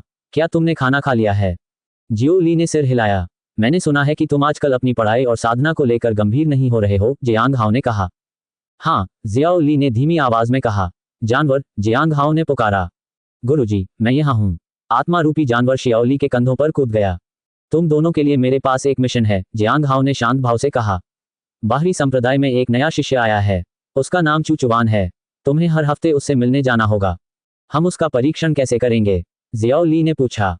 अपनी मुट्ठियों का इस्तेमाल करो, जियांग हाओ ने कहा। मैं इसमें माहिर हूँ। जियाओ ली उत्साहित थी। उस आत्मा रूपी राक्षस ने घमंड से अपना सिर उठाया। आखिरकार स्वामी लोगों को मेरी महानता के बारे में बताने जा रहे हैं। जियांग हाओ ने उनकी बात अनसुनी कर दी और चेंग चाओ को हर हफ्ते उनका पीछा करने और उन पर नजर रखने के लिए कहा। साल लगभग खत्म होने वाला था। जियांग हाओ ने शियाओली की तरफ देखा। अगले 2 महीनों में तरक्की करना याद रखना। मैं चेंग चाओ से कह दूंगा कि वह तुम्हें कुछ महीनों में घर वापस भेज दे। जियाओ ली उछल पड़ी। जियांग हाओ ने उनकी अनदेखी की और आध्यात्मिक जड़ी बूटियों की देखभाल करने लगा। साधारण मंडप को छोड़कर बाकी सब कुछ बदल गया था। वह उस क्षेत्र में गया जहां 100 बोन्स फॉरेस्ट के लोगों ने अपनी आध्यात्मिक जड़ी बूटियां लगाई थीं और उसने ध्यान से उसका अवलोकन किया। उसने महसूस किया कि उसकी आभा थोड़ी अव्यवस्थित थी। आध्यात्मिक ऊर्जा उलझ गई थी और सामान्य रूप से मुक्त नहीं हो पा रही थी। ऐसा लगता है कि सीनियर सिस्टम मियाओ को स्पिरिट सीलिंग तकनीक के बारे में पता है। क्या वह मेरी मदद करने की कोशिश कर रही हैं? जियांग हाओ ने सोचा। मियाओ टिंगलियन ने हमेशा उसके साथ अच्छा व्यवहार किया था। वह उसकी आभारी थी क्योंकि उसने मूची से उसका पुनर्मिलन कराने में मदद की थी। उसके लिए ये छोटे छोटे इशारे ही काफी थे क्योंकि उसने उसे संप्रदाय में शामिल करके उस पर एहसान किया था। उसे कुछ खास करने की जरूरत नहीं थी। जियांग हाओ ये बात जानता था। वह लंबे समय से राक्षसी संप्रदाय में था और जानता था कि दूसरों से एहसान चुकाने की उम्मीद करना कभी अच्छा नहीं होता। दोपहर होते ही जियांग हाओ बाहरी संप्रदाय के भोजनालय की ओर चल पड़ा। वह जानना चाहता था कि कर्मचारी उससे क्यों मिलना चाहते हैं। शियाओ ली भी उसके पीछे पीछे गई। जब वे कैफेटेरिया में दाखिल हुए तो उन्होंने लोगों को फुसफुसाते हुए सुना। वह आ गई। जल्दी खाओ। इसे अपने कटोरे में डालो। छोटी बहन शियाओली कटोरे से खाना छीन कर नहीं ले जाती। जियांग हाओ उन्हें देख रहा था। उसने महसूस किया कि वे अपने भोजन की रक्षा करने में व्यस्त थे। ऐसा लग रहा था मानो वे किसी बड़े शत्रु का सामना कर रहे हों और उन्हें अपनी संपत्ति की यथासंभव रक्षा करनी थी। छोटी बहन शियाओली, हमने इसके लिए पैसे दिए हैं। तुम इन्हें हमसे नहीं चुरा सकती। जियांग हाओ ने आह भरी और शियाओली पर दैनिक मूल्यांकन का प्रयोग किया। शियाओली, ड्रैगन को स्वर्गीय वज्रपात से गंभीर चोट लगी थी। उसने अपनी स्मृति और शक्ति खो दी। वह अब स्वर्गीय नोट संप्रदाय की एक बाहरी संप्रदाय की शिष्या है। वह अभी भी एक ड्रैगन के रूप में विकसित हो रही है, इसलिए उसे पहले से अधिक भोजन की आवश्यकता है। बाहरी संप्रदाय के शिष्यों को जो भोजन दिया जाता था वह एक अजगर के लिए पर्याप्त नहीं था। जियांग हाओ असहाय महसूस कर रहा था। ड्रैगन पालना आसान नहीं होता। वरिष्ठ भाई जियांग, एक युवक ने कहा। वह फैंग यांग था जो टूटे दिलों की चट्टान के भीतरी संप्रदाय का शिष्य था। वह भोजनालय का प्रभारी था। शाओ ली ने उन्हें बहुत परेशान किया था। हालांकि वह कैफे में जाते समय हमेशा आत्मा राक्षस का नाम लेती थी, इसलिए उन सभी ने मान लिया कि वह जियांग हाओ की प्रिय शिष्या थी। कोई भी आंतरिक संप्रदाय की शिष्या को नाराज नहीं करना चाहता था, इसलिए उन्होंने उसे अपनी मर्जी से काम करने दिया। प्रबंधन ने इस मामले में जियांग हाओ से मिलने का इरादा किया था, लेकिन वह संप्रदाय के अंदर नहीं थे। उन्होंने कुछ दिनों में उनसे मिलने की योजना बनाई थी। उन्हें उम्मीद नहीं थी कि जियांग हाओ सीधे कैफेटेरिया में आ जाएंगे। छोटे भाई फैंग, जियांग हाओ ने विनम्रता से कहा, मैंने सुना है कि छोटी बहन शियाओली ने आपको बहुत परेशान किया है। मैं उसके व्यवहार के लिए क्षमा चाहता हूँ। वरिष्ठ भाई जियांग, आप बहुत ही विनम्र हैं, फैंग यांग ने बड़ी मुश्किल से कहा। बात बस इतनी है कि आजकल लोग बहुत शिकायतें कर रहे हैं। क्लिफ ऑफ ब्रोकन हाथ से बहुत कम लोगों को विभिन्न विभागों का प्रभार सौंपा जाता था। आमतौर पर केवल प्रतिभाशाली शिष्यों को ही यह अवसर मिलता था और उन पर हमेशा स्वयं क्लिफ मास्टर की निगरानी रहती थी। छोटी बहन शियाओली अभी बढ़ रही है, इसलिए उसकी भूख थोड़ी ज्यादा है, जियांग हाओ ने कहा। क्या आप उसके लिए भरपूर पोषण से भरा भोजन तैयार कर सकते हैं? मैं उसे दूसरों से खाना छीनने से रोकूंगा। पर्याप्त जीवन शक्ति से भरपूर भोजन, फैंग यांग ने भौहें चढ़ाते हुए कहा। ऐसा भोजन बहुत महंगा होगा। इससे उनके खर्चे बहुत बढ़ जाएंगे और नुकसान भी हो सकता है। आपको पैसों की चिंता करने की जरूरत नहीं है। जियांग हाओ ने उसे 30 स्पिरिट स्टोन दिए। मैं महीने में एक बार उसका खर्चा उठा लूंगी। कृपया इन स्पिरिट स्टोन का इस्तेमाल उसके लिए पौष्टिक भोजन बनाने में करें। खर्च के बाद अगर कुछ स्पिरिट स्टोन बच जाएं, तो आप उन्हें रख सकते हैं। 30 स्पिरिट स्टोन। फेंग यांग ने अविश्वास से जियांग हाओ की ओर देखा। फाउंडेशन एस्टेब्लिशमेंट दायरे के शुरुआती चरण में होने के कारण उन्हें प्रति माह केवल 20 स्पिरिट स्टोन मिलते थे। फिर भी ये वरिष्ठ अपने कनिष्ठ को खिलाने पिलाने के लिए इतना खर्च करने को तैयार था। यह अविश्वसनीय था। वह मना नहीं कर सका। मामला सुलझ गया। जियाओली को बेहतर और अधिक पौष्टिक भोजन दिया जाएगा। जियांग हाओ ने उसे कैफेटेरिया में दूसरों से खाना छीनने से मना किया। अगर उसने जल्दबाजी में कोई कदम उठाया तो वह मुसीबत में पड़ सकती है। सौभाग्य से कैफेटेरिया में मौजूद लोगों से बात करना आसान था। जियांग हाओ ने कैफेटेरिया से निकलते हुए आह भरी। वह पहले से ही एक स्पिरिट बीस्ट, एक अमर पीच ट्री और अब एक ड्रैगन को पाल रहा था। इन सभी चीजों में बहुत सारे स्पिरिट स्टोन खर्च होते थे। कम से कम उस आड़ू के पेड़ के 9 जन्मों के बाद अमर आड़ू के पेड़ में बदलने की संभावना तो थी। उससे 9 बुलबुले प्राप्त किए जा सकते थे। आत्मा रूपी जानवर ने तो बस परेशानी खड़ी की, लेकिन उसकी वंश परंपरा पूरी तरह जागृत होने के बाद उसे भी मुक्त किया जा सकता था। जहां तक जियाओली की बात है, उसे अजगर पालने में कोई लाभ नहीं दिखता था। वह केवल उसकी मदद करने की पूरी कोशिश कर सकता था, अन्यथा वह बहुत अधिक परेशानी खड़ी कर सकती थी। क्या तुम्हें इतनी भूख लगती है? जियांग हाओ ने पूछा। ज्यादा खाने से आपकी लंबाई बढ़ेगी, जियाओली ने कहा। मेरे माता पिता मुझे लंबा देखना चाहते थे। जियांग हाओ के पास कहने के लिए शब्द नहीं थे। उसने और कुछ नहीं कहा। उसके दत्तक माता पिता के पास जीने के लिए ज्यादा समय नहीं बचा था। उसने चेंग चाओ से कहा कि वह शियाओली और आत्मा पशु को चेंग चाओ से मिलवाने के लिए ले जाए। जब वह स्पिरिट हर्ब गार्डन में लौटा तो उसने देखा कि एक बाहरी संप्रदाय का शिष्य हंगामा कर रहा है। वे जड़ी बूटियां एक वरिष्ठ व्यक्ति द्वारा तैयार की गई थीं। जियांग हाओ ने हंगामा मचाने वाले व्यक्ति की ओर देखा। 100 हड्डियों के वन ने कम से कम एक आंतरिक संप्रदाय के शिष्य को तो भेजा ही था, भले ही वे वहां उपद्रव करने के लिए ही आए थे। कैंडल लाइट पिल पवेलियन उन्हें कितना नीचा समझता था। जियांग हाओ उस व्यक्ति के पास गया। बाहरी संप्रदाय के शिष्य ने भय से अपना सिर नीचे कर लिया। अगर उन्हें जल्दी है तो वे खुद यहां आ जाएं, जियांग हाओ ने कहा। जी हाँ, समझ गया, बाहरी संप्रदाय के शिष्य ने कहा। जी हाँ, बाहरी संप्रदाय के शिष्यों ने दुस्साहस करने का साहस नहीं किया। अब आप वापस जा सकते हैं। जियांग हाओ ने उसके लिए मुश्किलें खड़ी नहीं की। आखिर बाहरी संप्रदाय का शिष्य तो सिर्फ आदेशों का पालन ही कर रहा था। जियांग हाओ जानता था कि रसायन शास्त्री जल्द ही आने वाले हैं। वह देखना चाहता था कि उनकी क्या योजना है। उसके बाद उसने कुछ समय तक बगीचे में जड़ी बूटियों की देखभाल की। उसे लगा था कि जासूस और गद्दार ये देखने आए होंगे कि वह क्या कर रहा है, लेकिन कोई उससे मिलने नहीं आया। शाम को जियांग हाओ अपने घर लौटा और बाथरूम को बड़ा किया। तभी उसने प्रकाश और धूल नामक पुस्तक निकाली और उसे पढ़ना शुरू किया। अगले दिन उसे अपने आंगन में कुछ बुलबुले दिखाई दिए। खेती जोड़ 1, जीवन शक्ति जोड़ 1, शक्ति जोड़ 1। उसके बाद वह स्पिरिट हर्ब गार्डन गया और उसे वहां और भी बुलबुले मिले। स्पिरिट जोड़ 1, खेती जोड़ 1, आत्मा की तलवार जोड़ 1, सहनशीलता जोड़ 1। 7 दिन पलक झपकते ही बीत गए। जियांग हाओ ध्यान से जागा। उसने धीरे से किताब बंद की। सूरज की पहली किरण उस पर पड़ी। जानवर, उसने पुकारा। जी स्वामी। आत्मा रूपी पशु ने देखा कि जियांग हाओ जिस कुर्सी पर बैठा था उससे गायब हो गया था। आत्मा रूपी जानवर ने अपनी आंखें मलीं। उसे यकीन था कि उसका स्वामी कुछ क्षण पहले यहीं था। उसने चारों ओर देखा। गुरुजी, आप कहाँ गए थे? मैं यहाँ हूँ। जियांग हाओ आत्मा पशु के बगल में प्रकट हुआ। जियांग हाओ संतुष्ट था। प्रकाश और धूल की तकनीक उसकी अपेक्षा से कहीं अधिक शक्तिशाली थी। ये छुपकर किए जाने वाले हमलों के लिए बहुत कारगर थी। जियांग हाओ ने भावुक होकर आह भरी। उसने सोचा था कि इसे समझने के लिए उसे और समय चाहिए होगा। आज वह रसायन शास्त्रियों से मिलने जाएगा और इस मामले को हमेशा के लिए सुलझा लेगा। 1 हफ्ता बीत गया है। नए शिष्य की परीक्षा जरूर कर लेना, जियांग हाओ ने दिव्य सुगंध दाओ फूल को पानी देते हुए कहा। साथ ही कुछ पके हुए आड़ू भी तोड़ लेना। जियोली, उस प्रेतात्मा ने उन्हें तुरंत उठा लिया। जब वे स्पिरिट हर्ब गार्डन पहुंचे तो जियांग हाओ ने चेंग चाओ को निर्देश दिया कि वह स्पिरिट बीस्ट और शियाओली को साथ लेकर चुचुवान की जांच करने जाए। जियांग हाओ ने कैंडल लाइट पिल पवेलियन का दौरा करने का फैसला किया। इन 7 दिनों में बाहरी संप्रदाय के कुछ शिष्यों ने वहां के श्रमिकों को परेशान करने के लिए स्पिरिट हर्ब गार्डन का दौरा किया था, लेकिन स्वयं कोई भी कीमियागर नहीं आया था। जानवर, क्या तुम पहले लड़ना चाहते हो या मैं? जियाओली ने रास्ते में पूछा। बेशक, तुम्हें ऐसा करना चाहिए। अगर तुम उसे हरा नहीं सकते तो मैं दखल दूंगा। आखिर मैं तुम्हारा बड़ा भाई हूं। आत्मा रूपी जानवर शियाओली के कंधे पर बैठ गया। तुम उससे जैसे चाहो वैसे लड़ सकती हो। तुम्हारा कोई मुकाबला नहीं कर सकता। ऐसी स्थिति में मैं पीछे नहीं हटूंगा। चेंग चाओ उनके पीछे पीछे चल रहा था। उसे डर था कि शियाओली गलती से किसी को मार न दे। फाउंडेशन एस्टेब्लिशमेंट दायरे के अंतर्गत कोई भी शियाओली का मुकाबला नहीं कर सकता था। केवल कुछ शिष्य ही फाउंडेशन एस्टेब्लिशमेंट दायरे में उस पर कुछ हद तक हावी हो सकते थे। आत्मा पशु फाउंडेशन एस्टेब्लिशमेंट दायरे के मध्य चरण में था, इसलिए उसकी शक्ति असाधारण थी। कुछ देर बाद उन्हें चूचुवान मिला, जो साधना का अभ्यास कर रहा था। छोटे भाई चू, क्या आपको मैं याद हूं? चेंग चाओ ने उनसे नरमी से पूछा। चूचुवान ने संप्रदाय के वस्त्र पहने हुए थे। उसकी सांवली त्वचा धूप में दमक रही थी। वह संप्रदाय में पहली बार आने के समय की तुलना में कहीं बेहतर दिख रहा था। पिछले 2 दिनों में ही वह जीवन रक्त शोधन क्षेत्र के प्रथम चरण तक पहुंच चुका था। हेवनली नोट संप्रदाय वास्तव में असाधारण था।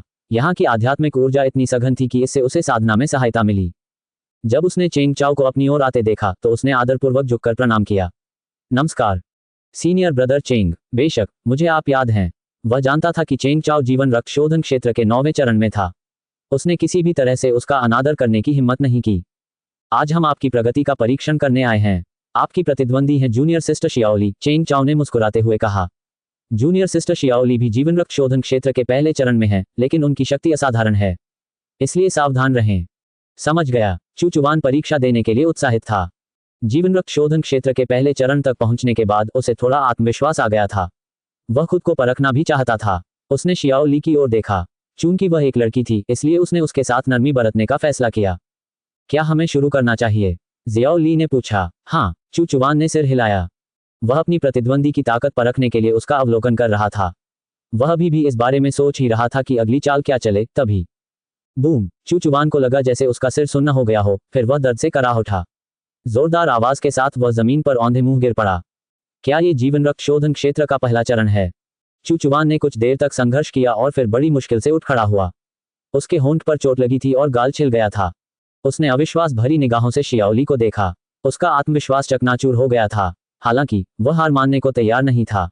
चूचुवान जानता था कि वह बहुत मजबूत नहीं है, लेकिन वह यह मानने से इनकार कर रहा था कि वह इतना कमजोर है। शियाओली, तुमने उसे बहुत जोर से मारा। एक ही मुक्के से गिराकर किसी की प्रगति का परीक्षण कैसे किया जा सकता है? आत्मा रूपी दानव ने कहा। उसकी ताकत देखने के लिए कम से कम 3 बार वार करना होगा। ओह! शियाओली मुट्ठी उठाते हुए चूचुवान के पास गई। चूचुवान अवाक रह गई। बूम! चूचुवान को ऐसा लग रहा था मानो उसके चारों ओर सब कुछ घूम रहा हो। जैसे ही वह बेहोश होने वाला था, उसने फिर से आत्मा राक्षस की आवाज सुनी। ऐसा लगता है कि मुझे शायद कभी मौका ही नहीं मिलेगा। हो सकता है कि अगर मैं एक महान दानव बन जाऊं, तो मुझे किसी से लड़ने का मौका मिल जाए। वरिष्ठ भाई जियांग ने कहा कि वह बड़े राक्षसों को पैदा नहीं करना चाहते। चेंग चाओ ने कहा, मेरे स्वामी के कथन और विचार विरोधाभासी हैं। वे चाहे जो भी कहें, वे छुपकर इसका आनंद लेते हैं। उस आत्मा प्राणी ने निर्लजतापूर्वक घोषणा की। सब जानते हैं कि अब से मैं अपने स्वामी की रक्षा करूंगा। पहले जूनियर भाईचू को इलाज के लिए भेज देते हैं। अगले हफ्ते जब आप उसकी जांच करें, तो थोड़ा नरमी बरतें। कम से कम उसे अब तक जो कुछ सीखा है, उसे दिखाने का मौका तो दें। चूचुवान को शर्मिंदगी महसूस हुई। वह और मजबूत बनना चाहता था। जियांग हाओ कैंडल लाइट पिल पवेलियन की ओर चलते हुए सूची पर नजर डाल रहा था। सूची में पहला नाम यंग जी का था, जिसकी साधना फाउंडेशन एस्टेब्लिशमेंट दायरे के अंतिम चरण में थी। वह जल्द ही गोल्डन कोर दायरे में प्रवेश करने की योजना बना रहा था। गोल्डन कोर पिल अल्केमिस्ट बनने के लिए गोल्डन कोर दायरे में होना आवश्यक नहीं था। इसका मतलब केवल इतना था कि अल्केमिस्ट गोल्डन कोर पिल्स को परिष्कृत करने में सक्षम होना चाहिए। यदि कोई किमियागर गोल्डन कोर दायरे में भी हो, लेकिन गोलियों को ठीक से परिष्कृत करने में सक्षम न हो, तो भी उसे फाउंडेशन एस्टेब्लिशमेंट किमियागर माना जाएगा। सीनियर सिस्टर शी जी के अनुसार अधिकांश लोग गोल्डन कोर दायरे में आगे बढ़ने से पहले गोल्डन पिल अल्केमिस्ट बनना चाहते थे। जब जियांग हाओ उनके आंगन में पहुंचा तो उसे कुछ आवाजें सुनाई दी। कुछ लोग इसे और बर्दाश्त नहीं कर सकते। ऐसा लगता है कि वे कल आत्मसमर्पण कर देंगे। सीनियर ब्रदर यंग लगभग गोल्डन कोर पिल अल्केमिस्ट हैं। वे उनसे डरते हैं। मैंने तुमसे कहा था, हमें उन्हें स्पिरिट स्टोन देने के लिए क्या करना होगा? बस उन्हें हमारे पास मौजूद घटिया गोलियां दे दो और उन्हें खुद ही पता लगाने दो कि उन्हें कैसे बेचना है। मैंने सुना है कि क्लिफ ऑफ ब्रोकन हॉर्ट के लोग अभी भी जिद्दी हैं। क्या हमें उन्हें अपनी शक्ति का स्वाद चखाना चाहिए? मैंने कुछ लोगों को हमारे पीछे कानाफूसी करते सुना। वे सोच रहे थे कि हमने उन्हें लूट क्यों नहीं लिया। उन्हें लूटना अच्छा विचार नहीं है। जियांग हाओ ने लोगों पर एक नज़र डाली। कुल 7 व्यक्ति थे, लेकिन यह निश्चित नहीं था कि क्या वे सभी 6 लोग वही थे जिन्होंने स्पिरिट हर्ब गार्डन को पैसे देने थे। कुछ देर सुनने के बाद जियांग हाओ इस बात की पुष्टि करने में सक्षम हुआ कि उनमें से 5 लोग वही थे जिनकी वह तलाश कर रहा था। फिर वह उस जगह से चला गया। पहले तो उसने हर व्यक्ति से एक एक करके मिलने और उन्हें देखने की योजना बनाई थी। अब उसे यह अनावश्यक लग रहा था। इसके बाद उन्होंने दूसरी सूची का अनुसरण किया और लोगों का एक और समूह पाया। एक बार जब उसने पुष्टि कर ली कि वे वही लोग हैं जिनकी उसे तलाश थी, तो उसने सूची में मौजूद लोगों के तीसरे समूह को ढूंढना शुरू कर दिया। मेरे पास स्पिरिट स्टोन है, लेकिन मैं केवल घटिया क्वालिटी की गोलियां बनाता हूं, इसलिए मैं उन्हें ही बेचने जा रहा हूं। हा हा हा। क्या आपको लगता है कि वे अगली बार हमारे साथ सहयोग करेंगे? डरने की क्या बात है, अगली बार हम कोई दूसरा समूह ढूंढ लेंगे। पंथ में हमेशा कुछ बेवकूफ होते ही हैं। जियांग हाओ ने उनके चेहरों को याद रखने की कोशिश की और अगले स्थान की ओर बढ़ गया। जब सूची में शामिल लगभग सभी लोगों की पहचान हो गई तो जियांग हाओ संप्रदाय के विभिन्न आध्यात्मिक जड़ी बूटी उद्यानों की ओर चल पड़ा। सौभाग्यवश बगीचों में हेवनली जॉय पवेलियन का कोई भी व्यक्ति मौजूद नहीं था। वह उनसे दोबारा उलझना नहीं चाहता था। यह बहुत खतरनाक था। हेवनली जॉय पवेलियन का पवेलियन मास्टर उसे निशाना बना सकता है। उनके स्थान निर्धारित करने के बाद जियांग हाओ स्पिरिट हर्ब गार्डन लौट आया। जियांग हाओ जड़ी बूटियों की देखभाल कर रहा था जब चेंग चाओ वहां पहुंचा और उसने उसे चुचुवान के साथ हुई घटना के बारे में बताया। यह स्वाभाविक था कि चुचुवान शियाओली से कमजोर था। उसने हस्तक्षेप नहीं किया। जियांग हाओ ने उसकी परीक्षा जारी रखने की योजना बनाई थी। चुचुवान की प्रतिभा को देखते हुए जियांग हाओ को विश्वास था कि वह धीरे धीरे और मजबूत होता जाएगा। तभी वह चूजी को पछाड़ पाएगा। संप्रदाय में वापस आने के बाद से 3 महीने बीत चुके थे। चूजी संभवतः जीवन रक्त शोधन क्षेत्र के दूसरे चरण की ओर अग्रसर थी। उसके पास प्रतिभा, साधना तकनीक, संसाधन और उसे सिखाने के लिए एक प्रसिद्ध गुरु मौजूद थे। वह अगले 6 या 7 वर्षों में आधारभूत स्तर प्राप्त करने में सक्षम होगी। जहां तक चुचुवान की बात है, उसके लिए इसे हासिल करना लगभग असंभव था। सब कुछ इस बात पर निर्भर करता था कि वह खुद को कितना आगे बढ़ा सकता है। जियांग हाओ अपने घर लौट आया। आत्मापोशी वहां नहीं था। उसने आत्मापोशी से कहा था कि वह कुछ आध्यात्मिक पत्थर और गोलियां चुचुवान के पास ले जाए। ये ब्राइट मून सैक्ट द्वारा दिए गए थे। हर बार जब चुचुवान आगे बढ़ता, जियांग हाओ उसे इसका एक हिस्सा लौटा देता। आकाश में अंधेरा छा गया था। जियांग हाओ उठा और वहां से गायब हो गया। कैंडल लाइट पिल पवेलियन के प्रांगण में 8 लोग एक मेज पर बैठकर कीमियागरी पर चर्चा कर रहे थे। लगता है कि वे अब नरमी बरतने लगे हैं। हमें कुछ घटिया गोलियां तैयार करनी होंगी, एक युवक ने कहा। यह सब सीनियर ब्रदर के तरीकों की बदौलत है कि हमें खुद वहां नहीं जाना पड़ रहा है। समस्या का जल्द ही समाधान हो सकता है, एक महिला ने मुस्कुराते हुए कहा। बाकी लोग सहमति जताने ही वाले थे कि एक आवाज सुनकर वे चौंक गए। खून से सना हुआ खंजर महिला की पीठ में घुस गया। ये देखकर सब लोग दंग रह गए। जहां तक उस महिला की बात है, उसने कभी कल्पना भी नहीं की थी कि उसे पीछे से चाकू मारा जाएगा। अन्य लोगों ने सहज रूप से अपने सुरक्षात्मक खजाने को सक्रिय कर दिया। हालांकि उनके पीछे से आत्मा की तलवारें निकली और उन्हें भेद डाला। चारों तरफ खून के छींटे पड़े हुए थे। कृपया मुझे मत मारो, किसी ने विनती की। एक शांत आवाज सुनाई दी। मैं आपसे आपका बकाया पैसा वसूलने आया हूं। भीड़ में दहशत का माहौल था। उन्हें कभी उम्मीद नहीं थी कि स्पिरिट हर्ब गार्डन्स के लोग इतना चरम कदम उठाने की हिम्मत करेंगे। संप्रदाय के भीतर किसी शिष्य की हत्या करना मृत्यु को दावत देने के बराबर था। कोई भी इतना लापरवाह होने की हिम्मत नहीं करता था। वरिष्ठ महोदय, मेरा किसी का कोई कर्ज नहीं है। मैं कसम खाता हूं। अगर उसे मौका मिले तो वह इन लोगों से दोबारा कभी संबंध नहीं रखेगा। बूम! पल भर में एक शक्तिशाली शक्ति ने उन्हें जकड़ लिया। वे सब बेहोश हो गए। जियांग हाओ ने इन लोगों को देखा। उसने अपनी आध्यात्मिक तलवारें निकाली। उसने उनके भंडार से खजाने लिए और जाने के लिए मुड़ गया। उसने उन्हें नहीं मारा। उसने उनके महत्वपूर्ण अंगों को भेदने का पूरा ध्यान रखा था। 40 रसायन शास्त्रियों की हत्या के गंभीर परिणाम हो सकते थे। उसने उन सभी लोगों को निशाना बनाया जिन्होंने विभिन्न स्पिरिट हर्ब गार्डन से पैसे उधार लिए थे। इस तरह कोई भी ये पता नहीं लगा पाएगा कि किस स्पिरिट हर्ब गार्डन ने कीमियागरों के खिलाफ कार्रवाई की है। कुछ देर तक जियांग हाओ आंगन में इधर उधर घूमता रहा। वह तेजी से आगे बढ़ रहा था। वह किसी की नजर में आने से बचना चाहता था। हालांकि ऐसे 2 हमलों के बाद रसायनज्ञ ने खतरे की घंटी बजा दी और जवाबी कार्रवाई शुरू कर दी। जियांग हाओ ने आह भरी। उसके पास पीछे हटने के अलावा कोई चारा नहीं था। वापस लौटते समय वह कई आध्यात्मिक जड़ी बूटी के बगीचों से होकर गुजरा। उसने वहां कुछ आध्यात्मिक पत्थर और एक नोट छोड़ दिया। समस्या हल हो गई और किसी ने उस पर ध्यान नहीं दिया। वापस लौटने पर उसने चुराए गए सभी स्पिरिट स्टोन को अपने भंडार में स्थानांतरित कर दिया और सभी गोलियों और स्पिरिट जड़ी बूटियों को जानवर के भंडार में डाल दिया। उसने चोरी किए गए भंडार के खजाने को नष्ट कर दिया। जियांग हाओ अपने कमरे में बैठा हुआ चिंतित महसूस कर रहा था। इस बार उसने जो हंगामा खड़ा किया था वह काफी बड़ा था। मुझे कैंडल लाइट पिल पवेलियन को कम नहीं आंकना चाहिए, जियांग हाओ ने सोचा। पता नहीं अगर पुलिस इसमें शामिल हो गई तो क्या होगा। उसे लियू शिंगचेन से मिलने और पता लगाने के लिए कल तक इंतजार करना होगा। जियांग हाओ ने स्पिरिट स्टोन की जांच की। उसके पास फिलहाल कुल 8700 स्पिरिट स्टोन थे। मुझे 1000 से ज्यादा का नुकसान हुआ। हालांकि उसके पास अभी भी गोलियां, जड़ी बूटियां, ताबीज और अन्य कीमती वस्तुएं थीं। उसे बिना संदेह पैदा किए इन्हें बेचने का कोई तरीका ढूंढना था। अगले दिन लियू शिंगचेन उससे मिलने नहीं आई। स्पिरिट हर्ब गार्डन को स्पिरिट स्टोन प्राप्त हुए और अंततः समस्या का समाधान हो गया। गार्डन ने स्पिरिट हर्ब्स को कैंडल लाइट पिल पवेलियन को वापस भेज दिया। वे उन्हें आवश्यकता से अधिक समय तक अपने पास नहीं रखना चाहते थे। सभी 6 शाखाओं को आत्मा के पत्थर प्राप्त हुए, इसलिए किसी को नहीं पता था कि इस मामले को सुलझाने के लिए कौन सी शाखा जिम्मेदार है।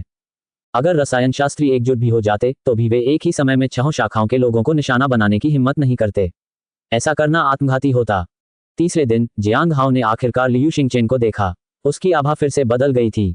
पहले तो अजगर की धुंधली सी परछाई दिखती थी, लेकिन इस बार कुछ और ही था। एक अभेद्य काली आभा। इस बार उसे किसने जकड़ लिया है? जियांग हाओ ने उसकी तरफ देखा। उसने तुरंत पता लगाने की कोशिश नहीं की। बहुत दिनों बाद मिले छोटे भाई जियांग, लियू शिंगचेन ने अभिवादन करते हुए कहा। सचमुच काफी समय हो गया है, जियांग हाओ ने विनम्रतापूर्वक उत्तर दिया। छोटे भाई जियांग, आप पहले से भी अधिक शांत और मजबूत लग रहे हैं, लियू शिंगचेन ने कहा। खैर, कैंडललाइट पिल पवेलियन के लोगों पर हमला हुआ है। 50 से अधिक लोग घायल हुए हैं। क्या आपको इसके बारे में कुछ पता चला? मैंने इसके बारे में सुना तो है, लेकिन मुझे पूरी कहानी नहीं पता। वह थोड़ा हैरान था। उसने तो सिर्फ 30 लोगों को ही घायल किया था। बाकी 20 पर किसने हमला किया? इन रसायन शास्त्रियों ने खुद ही यह मुसीबत मोल ली। वे 6 शाखाओं के आध्यात्मिक जड़ी बूटी उद्यानों को अपना बकाया चुकाने को तैयार नहीं थे। अंत में 2 लोगों ने उन्हें घेर लिया और उन पर हमला कर दिया। वे बुरी तरह घायल हो गए और उनका सामान लूट लिया गया। यहां तक कि आध्यात्मिक जड़ी बूटियां भी लूट ली गईं, लियू शिंगचेन ने मुस्कुराते हुए कहा। वह मुस्कुराता हुआ लग रहा था। जियांग हाओ ने मन ही मन आह भरी। ऐसा लग रहा था कि किसी और ने भी ऐसा ही किया है। खबर इतनी तेजी से फैलना कोई आश्चर्य की बात नहीं थी। वह दूसरा व्यक्ति जरूर बहुत ही असभ्य और घिनौना रहा होगा। उन्होंने तो जड़ी बूटियां भी चुरा ली थीं। वह व्यक्ति वाकई बहुत साहसी था। मैंने मामले की जांच की। ऐसा लगता है कि हमलों में 4 लोग शामिल थे, लियू शिंगचेन ने कहा। जियांग हाओ स्तब्ध रह गया। 4? जियांग हाओ ने इसकी उम्मीद नहीं की थी। उसे आश्चर्य हुआ कि क्या रसायन शास्त्रियों पर दूसरों का भी कर्ज था। ऐसा प्रतीत होता था कि लोग केवल हमला करना चाहते थे। इसके विपरीत जियांग हाओ समस्या का समाधान करना चाहता था। अन्य लोगों ने भी कार्रवाई की थी, लेकिन उन्होंने अपने लिए चोरी की थी। हर भर्ती के साथ रसायन शास्त्रियों की संख्या बढ़ती ही जाएगी। प्यासे हों या 50, इससे कोई फर्क नहीं पड़ेगा। क्या 4 लोगों ने एक ही समय में कीमियागरों को निशाना बनाया? जियांग हाओ ने पूछा। शायद एक ही समय पर नहीं, लियू शिंगचेन ने चारों ओर देखा। क्या हम अंदर बात करें? बिल्कुल, जियांग हाओ ने कहा और उसे आंगन में ले गया। लियू शिंगचेन ने चारों ओर देखा। छोटे भाई जियांग, आपके पास अब इतने सारे फूल और जड़ी बूटियां हैं। जियांग हाओ मुस्कुराया। ऐसा लगता है कि रसायन शास्त्रियों पर हमला करने वाले चारों लोग एक दूसरे को नहीं जानते, लियू शिंगचेन कुर्सी पर बैठते हुए बोले। हमला करने वाले पहले 2 लोग कुशल और निर्णायक प्रतीत हुए। उन्होंने लगभग 38 लोगों को घायल किया। बाकी 2 थोड़े लापरवाह थे। उन्होंने लगभग 19 लोगों को घायल किया। वे या तो गोल्डन कोर क्षेत्र के शुरुआती चरण में होंगे या फाउंडेशन एस्टेब्लिशमेंट क्षेत्र के अंतिम चरण में। पहले 2 हमलावर शायद उस स्तर से भी ऊपर होंगे। मुझे बाद के 2 हमलावरों के बारे में बताओ, जियांग हाओ ने शांत भाव से कहा। उन्होंने जड़ी बूटियां चुरा लीं। ये दोनों हमलावर इतने साहसी थे कि उन्हें लेकर भाग गए। वे काफी ताकतवर होंगे। क्या तुम्हें पता चला कि वे कौन हैं? जियांग हाओ ने पूछा। 2 पकड़े गए, लियू शिंगचेन ने मुस्कुराते हुए कहा। लेकिन बाकी 2 अभी भी फरार हैं। जिन्हें हमने पकड़ा है वे कैंडललाइट पिल पवेलियन के हैं। इसलिए पुलिस ने हस्तक्षेप नहीं किया और मामले को आंतरिक रूप से सुलझा लिया। ऐसी बातें होती रहती हैं। लोगों के मन में पुरानी दुश्मनी होती है। बस इस मामले ने काफी हंगामा खड़ा कर दिया। कीमियागर आपस में ही एक दूसरे को लूट रहे हैं। जियांग हाओ ये देखकर हैरान रह गया कि वे एक दूसरे के खिलाफ हो गए हैं। कभी कभार ऐसा होता था, लेकिन बहुत कम। एक बार एक आंतरिक संप्रदाय का शिष्य था जो आधारभूत स्थापना स्तर तक नहीं पहुंच पाया था। जियांग हाओ ने एक बार उसकी मदद की थी। उसे आश्चर्य होता था कि क्या वह व्यक्ति अभी भी जीवित है। इसकी संभावना कम थी। अगर वे हमलावरों को नहीं पकड़ पाए तो क्या वे इस मामले को यूं ही छोड़ देंगे? जियांग ने पूछा। हाओ, मुझे ऐसा ही लगता है, लियू शिंगचेन ने आह भरी। कानून प्रवर्तन कार्यालय मामूली झगड़ों और चोटों के मामलों में हस्तक्षेप नहीं करता। हालांकि इस बार कई रसायन शास्त्री घायल हो गए, इसलिए कानून प्रवर्तन कार्यालय को जांच करनी पड़ी। लेकिन हमें उम्मीद नहीं थी कि बचे हुए हमलावरों को ढूंढना इतना मुश्किल होगा। क्या इस तरह लूटे जाना रसायन शास्त्रियों के लिए खतरनाक नहीं है? जियांग हाओ ने पूछा। पहली घटना कोई बड़ी बात नहीं थी। रसायन शास्त्रियों ने खुद ही ऐसा चाहा था। उसके बाद कोई भी इस मामले की गहराई में नहीं जाना चाहता था, क्योंकि इससे संप्रदाय की 6 शाखाओं और कैंडललाइट पिल पवेलियन के बीच संघर्ष बढ़ सकता था। कानून प्रवर्तन केंद्र ऐसा नहीं चाहता। वैसे भी शाखाओं के बीच थोड़ा बहुत मनमुटाव होना सामान्य बात है। लेकिन अगर कोई बड़ा संघर्ष होता है और कानून प्रवर्तन केंद्र उसे संभाल नहीं पाता, तो व्हाइट मून लेक हस्तक्षेप करेगा। White moon lake? जियांग हाओ ने हैरानी से पूछा। वे क्या करेंगे? जूनियर ब्रदर जियांग, क्या आप जानते हैं कि संप्रदाय की 12 शाखाओं की स्थापना एक क्रमिक प्रक्रिया थी। एक शाखा ने गुप्त रूप से अन्य शाखाओं के बीच कलह को भड़काया, जिसके परिणामस्वरूप अंततः संघर्ष हुए। उस समय कानून प्रवर्तन कार्यालय ने अपने कर्तव्य की उपेक्षा की और समस्या का पता लगाने में विफल रहा। स्थिति नियंत्रण से बाहर हो गई। एल्डर बेजी ने अपनी शाखा और अन्य एल्डर्स के साथ हस्तक्षेप किया, लियू शिंगचेन ने कहा। लियू शिंगचेन ने जियांग हाओ की ओर देखा। संघर्ष भड़काने वाली शाखा को पूरी तरह से नष्ट कर दिया गया और उसकी जगह एक नई शाखा स्थापित की गई। बाकी शाखाओं ने या तो आत्मसमर्पण कर दिया या उन्हें खत्म कर दिया गया। अब संप्रदाय बहुत अधिक व्यवस्थित हो गया है। पहले जब भी संघर्ष होता था, खून खराबा होता था। जियांग हाओ चकित रह गया। पूरी एक शाखा ही नष्ट हो गई। उसे यह जानने की उत्सुकता थी कि अगर कैंडललाइट पिल पवेलियन ने परेशानी पैदा करना जारी रखा तो क्या उनका भी वही हश्र होगा, या उन्हें क्षमा कर दिया जाएगा क्योंकि रसायन शास्त्री संप्रदाय के लिए मूल्यवान थे। कीमियागरों के लिए खतरे की बात करें तो किसी संप्रदाय के विकास के लिए कीमियागर अत्यंत महत्वपूर्ण होते हैं। हालांकि अगर कोई उनके विकास में बाधा डालता है तो आरोप गंभीर होंगे, लियू शिंगचेन ने कहा। मैं समझ गया। जियांग हाओ ने राहत की सांस ली। वैसे मुझे आपको कुछ बताना है। हेवनली जॉय पवेलियन से एक व्यक्ति आगे बढ़ने वाला है, लेकिन उसके पास कोई पात्र नहीं है। इसलिए वह खुद को संयमित रख रहा है। इस दौरान कृपया उसके सामने आने से बचें, अन्यथा यह आपके लिए खतरनाक हो सकता है। जियांग हाओ ने कृतज्ञतापूर्वक सिर हिलाया। फिलहाल कानून प्रवर्तन विभाग ने हर जगह जहाज की तलाश करने का अभियान चलाया है। अगर उन्हें वह मिल जाता है तो कोई समस्या नहीं होगी। फिर भी मुझे लगता है कि वे आपके प्रति कुछ नाराजगी रखेंगे, लियू शिंगचेन ने कहा। अगर उन्हें यह नहीं मिला तो क्या होगा? जियांग हाओ ने पूछा। कहना मुश्किल है, लियू शिंगचेन ने कहा। अगर ऐसा हुआ तो तुम्हारे गुरु की राय बहुत अहम होगी। देखते हैं कि क्या वह तुम्हारी रक्षा करने को तैयार हैं। ओह, एक और बात है, लियू शिंगचेन ने आगे कहा। खनन क्षेत्र में हाल ही में हुए बदलावों के कारण शैतान की गुफा में कुछ परेशानी चल रही है। समय समय पर प्रत्येक शाखा से शिष्यों को भेजा जाता है। तैयार रहें। टूटे दिल की चट्टान में बहुत कम ही शिष्य निष्क्रिय रहते हैं। किस तरह की समस्याएं? जियांग हाओ ने आश्चर्य से पूछा। ये कहना मुश्किल है, लेकिन बहुत सारे राक्षस प्रकट हो रहे हैं। वे विभिन्न लोकों में फैले हुए हैं। जियांग हाओ को कोई खास चिंता नहीं थी, बल्कि वह थोड़ा उत्सुक था। राक्षसों को मारने के अपने फायदे भी थे। ये ताकतवर बनने का एक मौका था। हालांकि उसे उन लोगों से सावधान रहना था जो उसे निशाना बना रहे थे, साथ ही उन संभावित गद्दारों से भी जो उस पर नजर रख रहे थे। चून की 12 शाखाओं के शिष्यों को शैतान की गुफा में भेजा गया था, इसका मतलब था कि उसका सामना किसी भी शाखा के किसी भी व्यक्ति से हो सकता है। जियांग हाओ ने लियू जिंगचेन पर दैनिक मूल्यांकन सक्रिय किया। लियू शिंगचेन, स्वर्गीय गुट का सच्चा शिष्य, जन्म से ही अजगर जैसी आभा लिए हुए। खनन क्षेत्र में प्रवेश करने के बाद वह एक प्राचीन जादूगर के चंगुल में फंस गया। वर्तमान में वह जादूगरी के प्रभाव में है और अंततः उसके वश में हो जाएगा। वह स्वर्गीय नोट संप्रदाय के विधि प्रवर्तन हॉल का गुप्त एजेंट है। आपके साथ उसके अच्छे संबंध का कारण यह है कि वह स्वर्गीय सुगंधित दाव फूल के करीब जाकर उसकी बारीकी से निगरानी करना चाहता है। वह आप में काफी दिलचस्पी रखता है।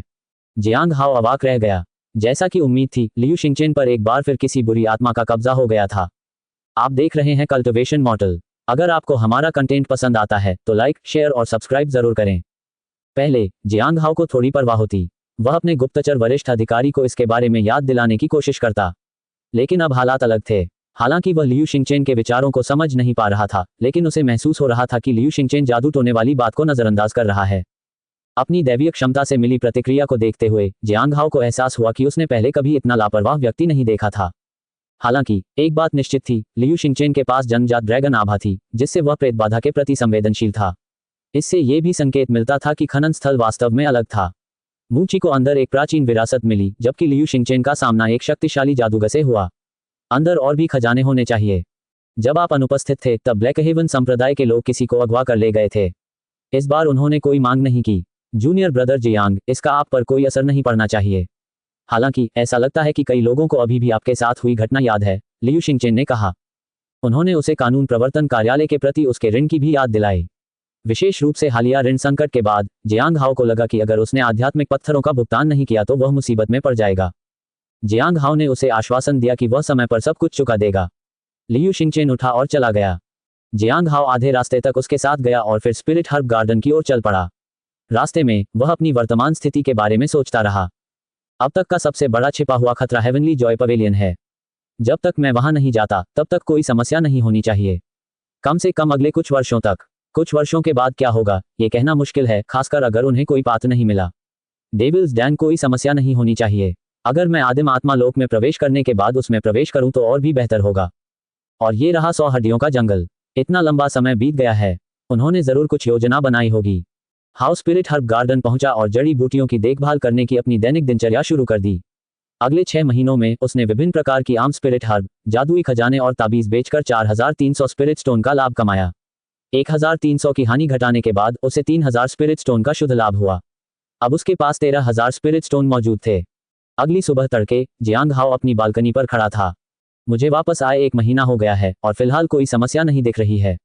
मैं अगले चरण की ओर बढ़ सकता हूँ। फिर वह आंगन में गया, आत्मा रूपी जीव को पकड़ा और अपनी शक्ति से उसकी साधना को सील कर दिया।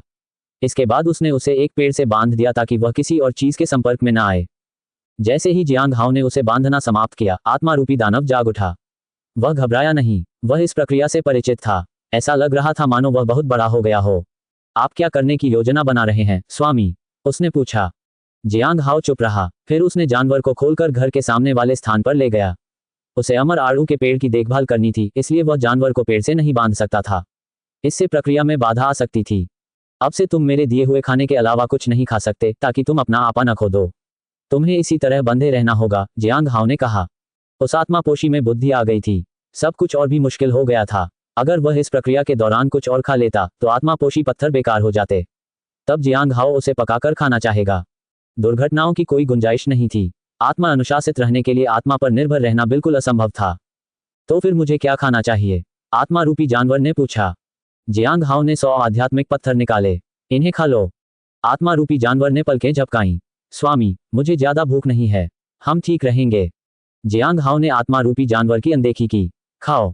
आत्मा रूपी राक्षस ने शुरुआत में आत्मा पत्थरों को तेजी से खाया। 50 पत्थर खाने के बाद उसे बेचैनी होने लगी।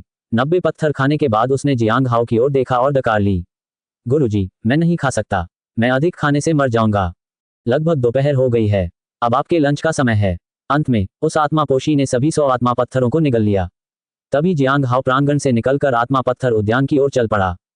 इस तरह 1 महीना बीत गया। आत्मा रूपी जानवर अपनी नई जीवन शैली का आदी हो चुका था। स्वामी जी, भोजन का समय हो गया है, आत्मा रूपी जानवर ने कहा। उस राक्षस के पास अपनी वंश परंपरा को और अधिक जागृत करने के लिए केवल 19 दिन शेष थे। जियांग हाओ अमर आड़ू के पेड़ के पास पहुंचा। उस पर लगे सारे फल पक चुके थे।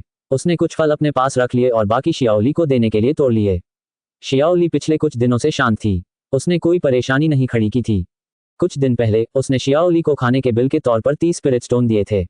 ये देखकर फैंग यांग चौंक गया। वे सचमुच हर महीने समय पर बिल चुका रहे थे। हालांकि साल का अंत नजदीक आ रहा था और शियाओली भी लाइफेबल रिफाइनमेंट लेवल के दूसरे चरण में पहुंच चुकी थी। कुछ ही दिनों में वह उसे उसके घर मिलने के लिए भेज सकता था, लेकिन उसे आत्मा पशु की प्रक्रिया पूरी होने का इंतजार करना पड़ा। मुझे आश्चर्य है कि अवतार की प्रक्रिया में कितना समय लगेगा। जियांग हाओ ने स्पिरिट स्टोन निकाले और उन्हें स्पिरिट गैदरिंग एरे में व्यवस्थित करना शुरू कर दिया। वह पहले ही काफी स्पिरिट स्टोन खर्च कर चुका था। उसने लॉ एनफोर्समेंट हॉल को बकाया 2000 स्पिरिट स्टोन भी पूरी तरह चुका दिए थे। स्पिरिट बीस्ट ने 3000 स्पिरिट स्टोन खर्च कर दिए थे और उसे अभी भी 1900 और चाहिए थे। इमॉर्टल पीच ट्री को 4900 की आवश्यकता थी। कुल मिलाकर सब कुछ मिलाकर लगभग 12000 स्पिरिट स्टोन खर्च होंगे। सौभाग्यवश रसायन शास्त्रियों के साथ हुई पिछली घटना के कारण उसने काफी धन अर्जित कर लिया था। स्पिरिट गैदरिंग एरे स्थापित करने के बाद जियांग हाओ प्रांगण से निकलकर स्पिरिट हर्ब गार्डन में बुलबुले इकट्ठा करने और स्पिरिट हर्ब को व्यवस्थित करने के लिए चला गया। सीनियर सिस्टम मियाओ की बदौलत सभी का कार्यभार काफी कम हो गया था। पिछले 2 महीनों से जियांग हाओ की देखरेख में उन्हें कोई और अप्रिय घटना नहीं झेलनी पड़ी थी। अब तक नए रंगरूट समझ चुके थे कि स्पिरिट हर्ब गार्डन में वे उसके साथ सुरक्षित हैं। इसके अलावा उन्होंने सुना था कि अन्य स्पिरिट हर्ब गार्डनों में लोग अक्सर साधकों से डरते हैं। इस वजह से वे गार्डन छोड़ने से और भी हिचकिचा रहे थे। इन लोगों को काम करते देख जियांग हाओ आह भरे बिना नहीं रह सका। रात में जियांग हाओ अपने घर के फर्श पर पालथी मारकर बैठा था और एक अनाम पुस्तिका को देख रहा था। कुछ समय पहले ही उसने प्रकाश और धूल की तकनीक का अध्ययन किया था। वह भी केवल पहले स्तर पर ही था। दूसरा स्तर 1000 मील की यात्रा तकनीक थी। गति के मामले में यह एक बड़ी उपलब्धि साबित होगी, लेकिन इसके बारे में पूरी जानकारी मिलने तक इसका विशेष ध्यान रखना होगा। तीसरा स्तर संसार से पीछे हटने और छिपने की तकनीक थी। ये देखने में तो एक दुर्लभ शारीरिक तकनीक लगती थी, लेकिन इसका संबंध व्यक्ति की मनस्थिति से था। ये तकनीक उसे भीड़ में भी खुद को छिपाने में मदद करती थी। दुर्भाग्यवश जियांग हाओ अभी इसका अध्ययन नहीं कर सकता था। गुरुजी, ये चमक रहा है। जियांग हाओ ने बाहर देखा तो पाया कि अमर आड़ू का पेड़ सचमुच चमक रहा था। स्पिरिट गैदरिंग एरे के प्रभाव से पेड़ की शक्ति सक्रिय हो गई थी। ये शक्ति तेजी से अंतिम फल की ओर केंद्रित हो गई। पत्ते गिरने लगे, शाखाएं सूखने लगीं और फल भी सड़ने लगे। ये सिलसिला अगली सुबह तक चलता रहा। कभी हरा भरा रहा वह पेड़ सूखकर ढेर बन चुका था। जमीन पर केवल एक चमकता हुआ फल का टुकड़ा ही बचा था। यह एक सफलता है। जियांग हाओ ने फल का बीज उठाया और उसका मूल्यांकन किया। अमर आड़ू के पेड़ का बीज, आध्यात्मिक ऊर्जा से परिपूर्ण अमर आड़ू के पेड़ का बीज। इसमें दिव्य वृक्ष के कुछ अंश समाहित हैं। लगातार 8 बार जड़ पकड़ने, अंकुरित होने, फूलने और फल देने के बाद ये दिव्य अमर आड़ू का पेड़ बन जाएगा। प्रतिदिन पानी देने पर यह 8 दिनों में अंकुरित हो जाएगा। जियांग हाओ को बीज में कुछ भी असाधारण नहीं लगा। हालांकि एक अंतर था। पहले इसमें 9 अवतारों का उल्लेख था, अब ये घटकर 8 रह गया था।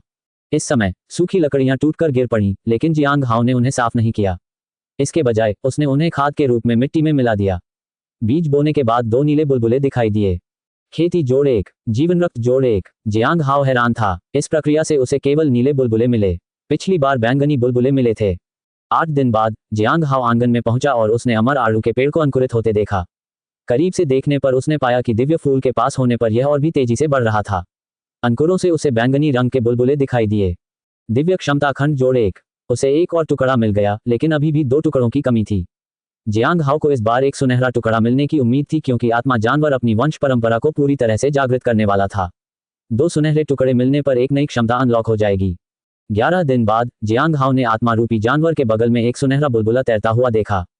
गोल्डन लीजेंड जोड़ 1। सुनहरा बुलबुला प्राप्त करने के बाद उसने सबसे पहले आत्मा राक्षस की जांच की। उस समय आत्मा राक्षस अभी भी सो रहा था। धोखेबाज आत्मा पशु, पर्याप्त बुद्धि, नींव स्थापना क्षेत्र के मध्य चरण में। सुप्त पशु वंश के साथ अपार क्षमता रखता है। इसे प्रतिदिन 100 आत्मा पत्थर खिलाएं और 81 दिनों के बाद यह अपने छिपे हुए वंश को और अधिक जागृत कर सकता है। इसे प्रतिदिन आत्मा पत्थर खिलाने से आपके प्रति इसकी अनुकूलता बढ़ सकती है। वर्तमान में यह आपके प्रति श्रद्धा भाव रखता है। हम 8100 स्पिरिट स्टोन और चाहिए। काफी सोच विचार के बाद जियांग हाओ ने इसे अंजाम देने का फैसला किया। यह आखिरी बार होगा। इसमें अपार क्षमता थी। कौन जानता था कि जब इसकी वंश परंपरा पूरी तरह जागृत हो जाएगी तो ये जानवर कितना शक्तिशाली हो सकता है। जियांग हाओ ने जानवर को खोल दिया। आत्मा रूपी जानवर जाग उठा। स्वामी, आपने मुझे क्यों खोल दिया? जियांग हाओ ने उस पर एक नजर डाली। जाओ, शियाओ ली और चेंग चाओ को ढूंढो, उन्हें एक यात्रा करनी है। 10 दिन बाद जल्दी वापस लौटने की कोई जरूरत नहीं है। अगर कोई समस्या आए तो हमेशा की तरह अपनाए रखना और शियाओली को आगे बढ़ने देना। हालांकि उसका निर्णय जल्दबाजी में लिया गया है, इसलिए तुम्हें उसकी मदद करनी होगी। जब तुम शियाओली के घर जाओ तो उसके माता पिता के लिए कुछ ले जाना, जियांग हाओ ने चेंग चाओ से कहा। अंत में उन्होंने चेंग चाओ को 10 आध्यात्मिक पत्थर और कुछ ताबीज दिए। उन्होंने उसे कुछ उपचार की गोलियां भी दी। चेंग चाओ ने सिर हिलाया और शियाओली के साथ संप्रदाय से निकल गया। शियाओली ने जियांग हाओ से कहा कि वह उसके लिए स्वादिष्ट खाना लाएगी। जियांग हाओ मुस्कुराया। शियाओली के हाथों में खाना आमतौर पर ज्यादा देर तक नहीं टिकता था। जियांग हाओ ने आत्मा रूपी जानवर को निर्देश दिया कि वह चुचुवान की देखभाल करना याद रखे और यदि बच्चा जीवन रक्त शोधन क्षेत्र के दूसरे चरण में पहुंच जाए तो उसे सूचित करे। कुछ दिनों बाद जियांग हाओ को एहसास हुआ कि वह दूसरे स्तर पर पहुंचने से बहुत दूर नहीं है। स्वर्गीय सुगंधित दाव फूल से बुलबुले इकट्ठा करने के बाद उसने अपने इंटरफेस पर एक नजर डाली। नाम जियांग हाओ, आयु 23, साधना स्वर्ण कोर क्षेत्र का अंतिम चरण। साधना विधि स्वर्गीय ध्वनि 100 क्रांतियां होंग मिंग हृदय। सूत्र दिव्य क्षमता 9 क्रांतियां मृत्यु प्रतिस्थापन अद्वितीय दैनिक मूल्यांकन। निर्मल और पवित्र हृदय छिपी हुई आत्मा का पुनः प्रकट होना। जीवन रक्त 69/100 उन्नत किया जा सकता है। उन्नत क्षमता 71/100 उन्नत किया जा सकता है। दिव्य क्षमताएं 1/3 प्राप्त नहीं की जा सकती। गोल्डन लेजेंड्स आधा प्राप्त नहीं किया जा सकता। जियांग हाओ की उम्र पहले से ही 23 वर्ष थी। यह नया साल था। जनवरी में मौसम उतना ठंडा नहीं लगता। उसने आकाश की ओर देखा। बर्फ नहीं गिर रही थी। उसे थोड़ा अफसोस हुआ, लेकिन उसने अपना ध्यान वापस साधना पर केंद्रित कर लिया। जियांग हाओ जल्द ही आदिम आत्मा क्षेत्र में प्रवेश करने में सक्षम होगा। उसे अपनी साधना के स्तर को छिपाने का तरीका भी खोजना होगा। उसे एक ऐसे नए तंत्र की आवश्यकता थी जो इसे छुपा सके। उसने कीमत पता की थी और सामग्री व श्रम की लागत मिलाकर लगभग 1800 स्पिरिट स्टोन लगेंगे। अगर वह इसे तैयार खरीदता तो उसे 2100 स्पिरिट स्टोन देने पड़ते। उसे सच में लगता था कि फॉर्मेशन मास्टर उससे कहीं ज्यादा पैसा कमाते हैं। ताबीज बनाने वाले इतना नहीं कमाते। लॉ एन्फोर्समेंट हॉल को भुगतान करने, स्पिरिट बीस्ट को जगाने और अमर आड़ू के पेड़ को स्थापित करने के बाद उसके स्पिरिट स्टोन घटकर केवल 1000 रह गए थे। सौभाग्यवश वह पिछले 2 महीनों में कई ताबीज बेचने में सफल रहा। उसके पास कुल 2500 स्पिरिट स्टोन बचे थे। 1800 घटाने के बाद उसके पास 700 स्पिरिट स्टोन बचेंगे। भविष्य में वह ताबीज बेचकर थोड़ी बहुत कमाई ही कर पाएगा, लेकिन 10,000 और जमा करने में उसे लंबा समय लगेगा। हालांकि पिछली यात्रा से मिली चीजें अभी तक बिकी नहीं थीं। इस पर और अधिक विचार न करते हुए जियांग हाओ ने अगले 3 महीनों में आदिम आत्मा क्षेत्र में आगे बढ़ने पर ध्यान केंद्रित करने का निर्णय लिया। तुम्हारा आड़ू का पेड़ कहाँ है? अचानक एक आवाज ने जियांग हाओ के विचारों को भंग कर दिया। उसने मुड़कर देखा तो लाल रंग के कपड़े पहने एक आकृति पौधे के पास खड़ी थी। वह होंग यूए थी। वह उलझन में लग रही थी। उसे देखे हुए 3 महीने बीत चुके थे। सौभाग्य से जियांग हाओ ने चाय की पत्तियों को छोड़कर बाकी सभी आवश्यक चीजें तैयार कर रखी थी, जिन्हें वह फिर से भरना भूल गया था। इसने एक नया अवतार लिया, जियांग हाओ ने कहा। अवतार? होंग यूए ने जियांग हाओ की ओर मुड़कर देखा। दिलचस्प। कुछ पल की चुप्पी के बाद वह खड़ी हुई और जियांग हाओ के पास गई। मुझे ये पेड़ बहुत पसंद है। आज से यह मेरा है। क्या ये ठीक है? जियांग हाओ ने आह भरी और अपना सिर नीचे कर लिया। अगर वह मना कर दे तो क्या फर्क पड़ेगा। जियांग हाओ को इस बात पर आश्चर्य नहीं हुआ कि होंग यूए की नज़र उस पेड़ पर टिकी हुई थी। उसने मन ही मन खुद को तैयार कर लिया था, क्योंकि वह जानता था कि वह पेड़ के बारे में पूछेगी। यदि अमर आड़ू का वृक्ष लगातार 9 जन्मों का चक्र पूरा कर ले तो वह वास्तव में एक दिव्य अमर आड़ू के वृक्ष में परिवर्तित हो जाएगा। ऐसा होने में 9 वर्ष लगेंगे। शायद उस दौरान उसकी साधना का स्तर इतना बढ़ जाए कि वह उसे मना कर सके। लेकिन ये तो बस एक ख्वाब था। वह जानता था कि वह कभी इतना शक्तिशाली नहीं हो पाएगा। यहाँ तक कि शीर्ष 10 शिष्यों की सूची में 8वें स्थान पर रहने वाला व्यक्ति भी आदिम आत्मा क्षेत्र के अंतिम चरण में था। अब जब होंग यूए ने उस पेड़ को अपना बता दिया था तो वह कुछ भी नहीं कर सकता था। अमर आड़ू के पेड़ को तुम कब ले जाने की योजना बना रहे हो? जियांग हाओ ने पूछा। होंग यूए ने दिव्य सुगंध वाले दाओ फूल की ओर देखा। उसके साथ ही जियांग हाओ ने सिर हिलाया। अभी समय था। पहले आपने कहा था कि फल मीठा है। इस बार आपको क्या लगता है कि इसका स्वाद कैसा होगा, खट्टा या मीठा? खट्टा, जियांग हाओ ने कहा। जब ये परिपक्व हो जाएगा तो मैं तुम्हें ढूंढने आऊंगी। होंग यूए मुस्कुराए। ऐसा प्रतीत हुआ कि उसे पहले ही उत्तर मिल चुका था। होंग यूए उस बाथरूम में दाखिल हुई जिसे जियांग हाओ ने बड़ा करवाया था। अब वह काफी बड़ा हो गया था। बीच में एक लकड़ी का टब भी था। फर्श चिकने लकड़ी के तख्तों से बना था। बाथरूम में छोटी छोटी खिड़कियां थीं जिन पर जाली लगी हुई थी। होंग यूए चुप रही और फिर मुंह फेर लिया। जियांग हाओ को समझ नहीं आ रहा था कि वह क्या सोच रही है। शायद वह संतुष्ट थी, वरना अब तक तो वह उसे दीवार पर पटक चुकी होती। ऐसा लगता है कि तुम्हें ज्यादा मंत्रों का ज्ञान नहीं है। होंग यूए हॉल में एक कुर्सी पर बैठ गई। जियांग हाओ ने उन्हें स्नो क्वीन स्प्रिंग टी परोसी। मैं अभी भी सीख रही हूँ, लेकिन धीरे धीरे सीख रही हूँ। उसके पास होंग मिंग हॉट सूत्र था, लेकिन उसे आदिम आत्मा लोक में प्रवेश करने तक प्रतीक्षा करनी पड़ी। वह अधिकांश बुनियादी मंत्र जानता था, लेकिन उसने अभी तक कोई शक्तिशाली मंत्र नहीं सीखा था। अगर तुम अपना नाम कमा लोगी तो तुम्हारा संप्रदाय तुम्हें जरूर बहुत सी अच्छी चीजें देगा, है ना? मंत्र, खजाने, दवाइयाँ, आध्यात्मिक पत्थर, तुम्हें किसी चीज की कमी नहीं होगी। होंग यूए ने अपनी चाय की चुस्की ली। मैं अब जिस तरह से चीजें हैं उससे अधिक अभ्यस्त हो गया हूँ, जिससे मुझे आपके फूल को पालने में आपकी मदद करना सुविधाजनक लगता है, सीनियर। तो फिर आप मंत्र, खजाने, गोलियां और आध्यात्मिक पत्थर कहाँ से प्राप्त करने की योजना बना रही हैं? होंग यूए ने अपने कप में रखी चाय की ओर देखा। ये संप्रदाय इसे उपलब्ध कराएगा। होंग यूए ने जियांग हाओ की ओर देखा और मुस्कुराए। स्पिरिट स्टोन के बारे में क्या? मैं काफी अच्छी कमाई कर सकता हूँ, जियांग हाओ ने कहा। ताबीज बनाने से होने वाली उनकी आय स्थिर थी और शुरुआती स्तर के रसायन शास्त्री की आय से बेहतर थी। सच में? होंग यूए ने चाय की एक घूंट ली और मुस्कुराए। तो फिर मैं जो चाय हमेशा पीती हूँ उसकी गुणवत्ता इतनी खराब क्यों होती है? मुझे लगा था कि आप गरीब हैं, लेकिन लगता है आप मुझे बस टाल रहे हैं। उससे एक भयावह आभा निकल रही थी। जियांग हाओ को हड्डियों तक चुभने वाली ठंडक का एहसास हुआ। वरिष्ठ, आपने गलत समझा, जियांग हाओ ने जल्दी से कहा। मैं बेहतर चाय खरीदने के लिए स्पिरिट स्टोन जमा कर रहा था। भीषण ठंड गायब हो गई। होंग यूए ने शांति से अपनी चाय की चुस्की ली। अगर अगली बार चाय अच्छी नहीं बनी तो मैं आपको अपने घर चाय पीने के लिए आमंत्रित करूंगी। वरिष्ठ महोदय, निश्चिंत रहिए, मैं आपके लिए अच्छी चाय का इंतजाम कर दूंगा। जियांग हाओ ने राहत की सांस ली। उसके घर पर चाय पीने की बात करें तो वह इस बारे में सोचना भी नहीं चाहता था कि उसके लिए किस तरह की यातनाएं तैयार की जाएंगी। क्या इन पत्थर की पट्टियों का इस्तेमाल अब किया जा सकता है? होंग यूए ने पूछा। जियांग हाओ ने वापस आने के बाद इस पर ज्यादा ध्यान नहीं दिया था। वह व्यस्त था। इसका अभी भी इस्तेमाल नहीं किया जा सकता। सच में? होंग यूए ने जियांग हाओ को चिढ़ाते हुए देखा। मैं तुम्हें एक और मौका देती हूँ। क्या तुम इस सवाल का जवाब अलग तरीके से देना चाहते हो? जियांग हाओ ने अपना सिर हिलाया। जवाब बदलने का मतलब यह होता कि वह झूठ बोल रहा था। होंग यूए ने हंसते हुए कहा, झूठों से भरी होने के बावजूद आप काफी भाग्यशाली हैं। जियांग हाओ को राहत महसूस हुई। अगले कुछ दिनों में पत्थर की शिला पर मौजूद प्रभाव समाप्त हो जाएगा, इसलिए बेहतर होगा कि आप इसे किसी गुरु के पास जाने दें। होंग यूए ने अपनी चाय का प्याला नीचे रख दिया। याद रखना, गुप्त एजेंट के रूप में काम करते समय पकड़े मत जाना। अगर मैं पकड़ा गया तो क्या होगा? जियांग हाओ ने उत्सुकता से पूछा।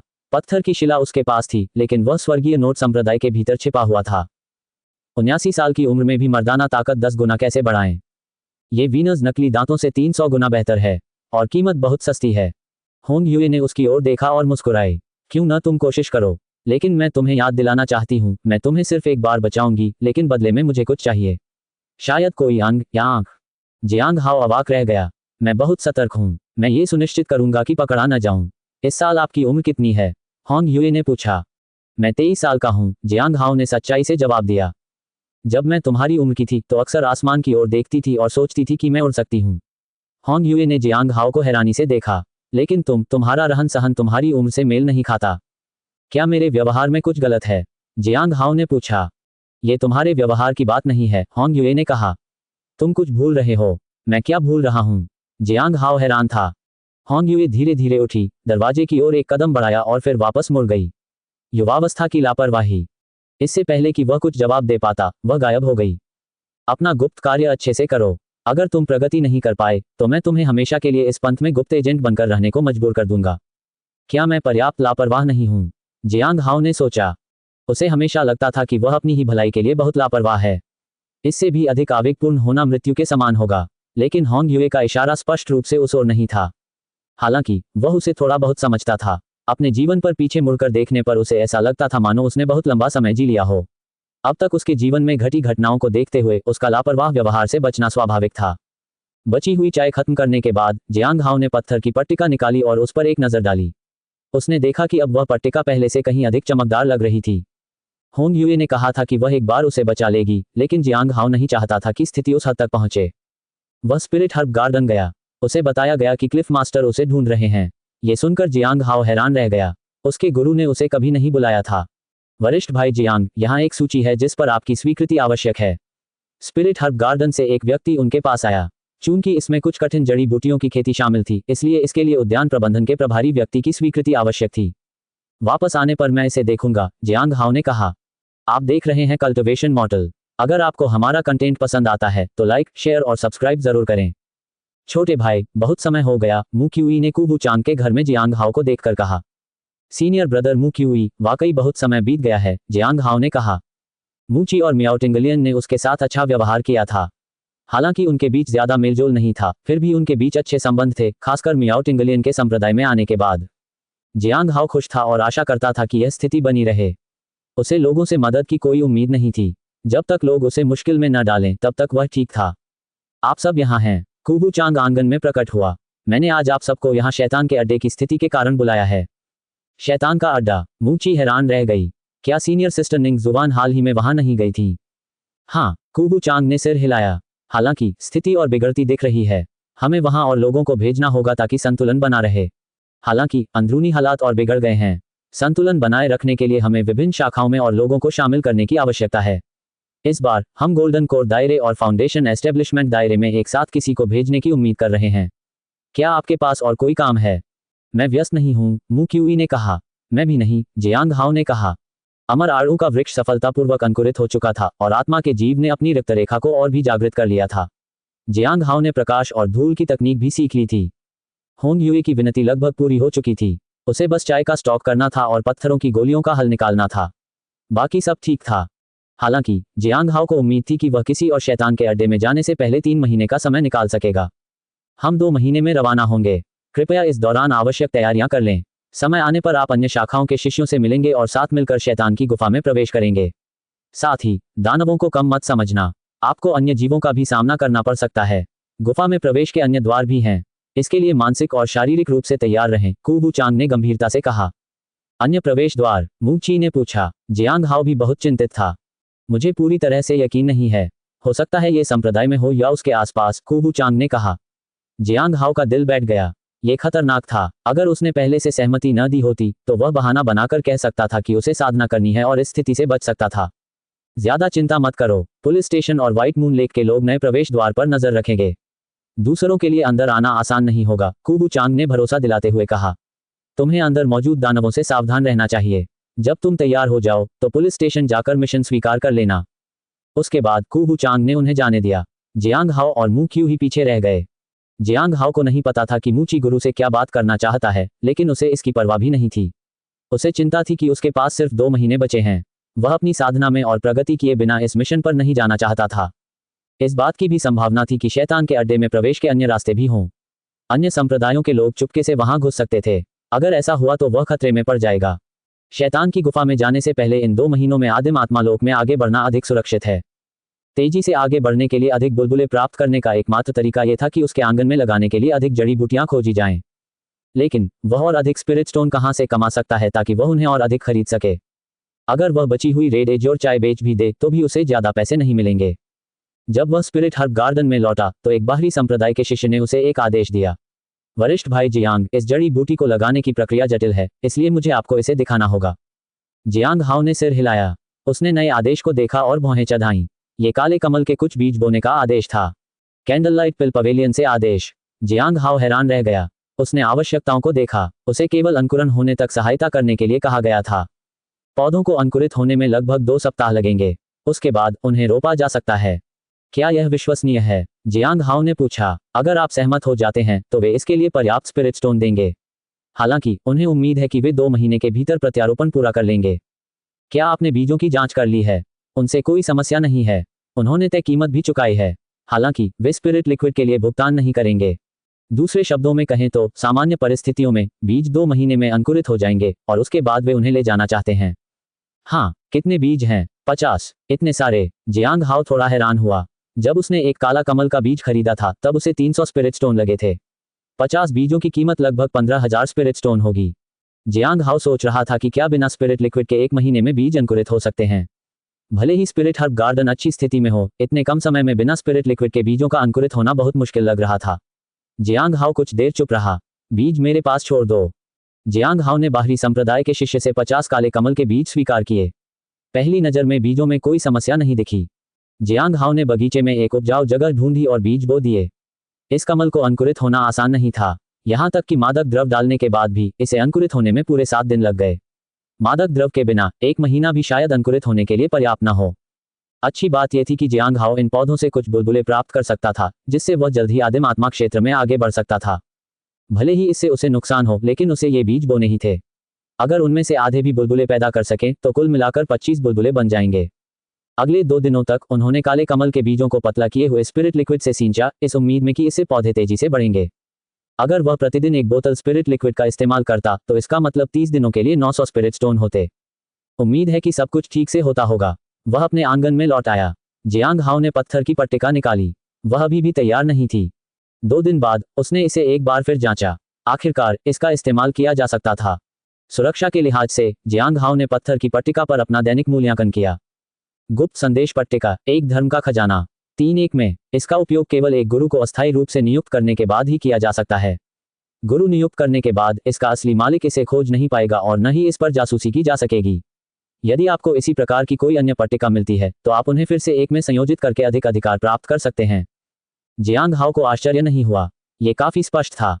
मुझे आश्चर्य है कि कुल मिलाकर कितनी पत्थर की पट्टियां होंगी। जियांग हाओ ने इस बारे में ज्यादा नहीं सोचा।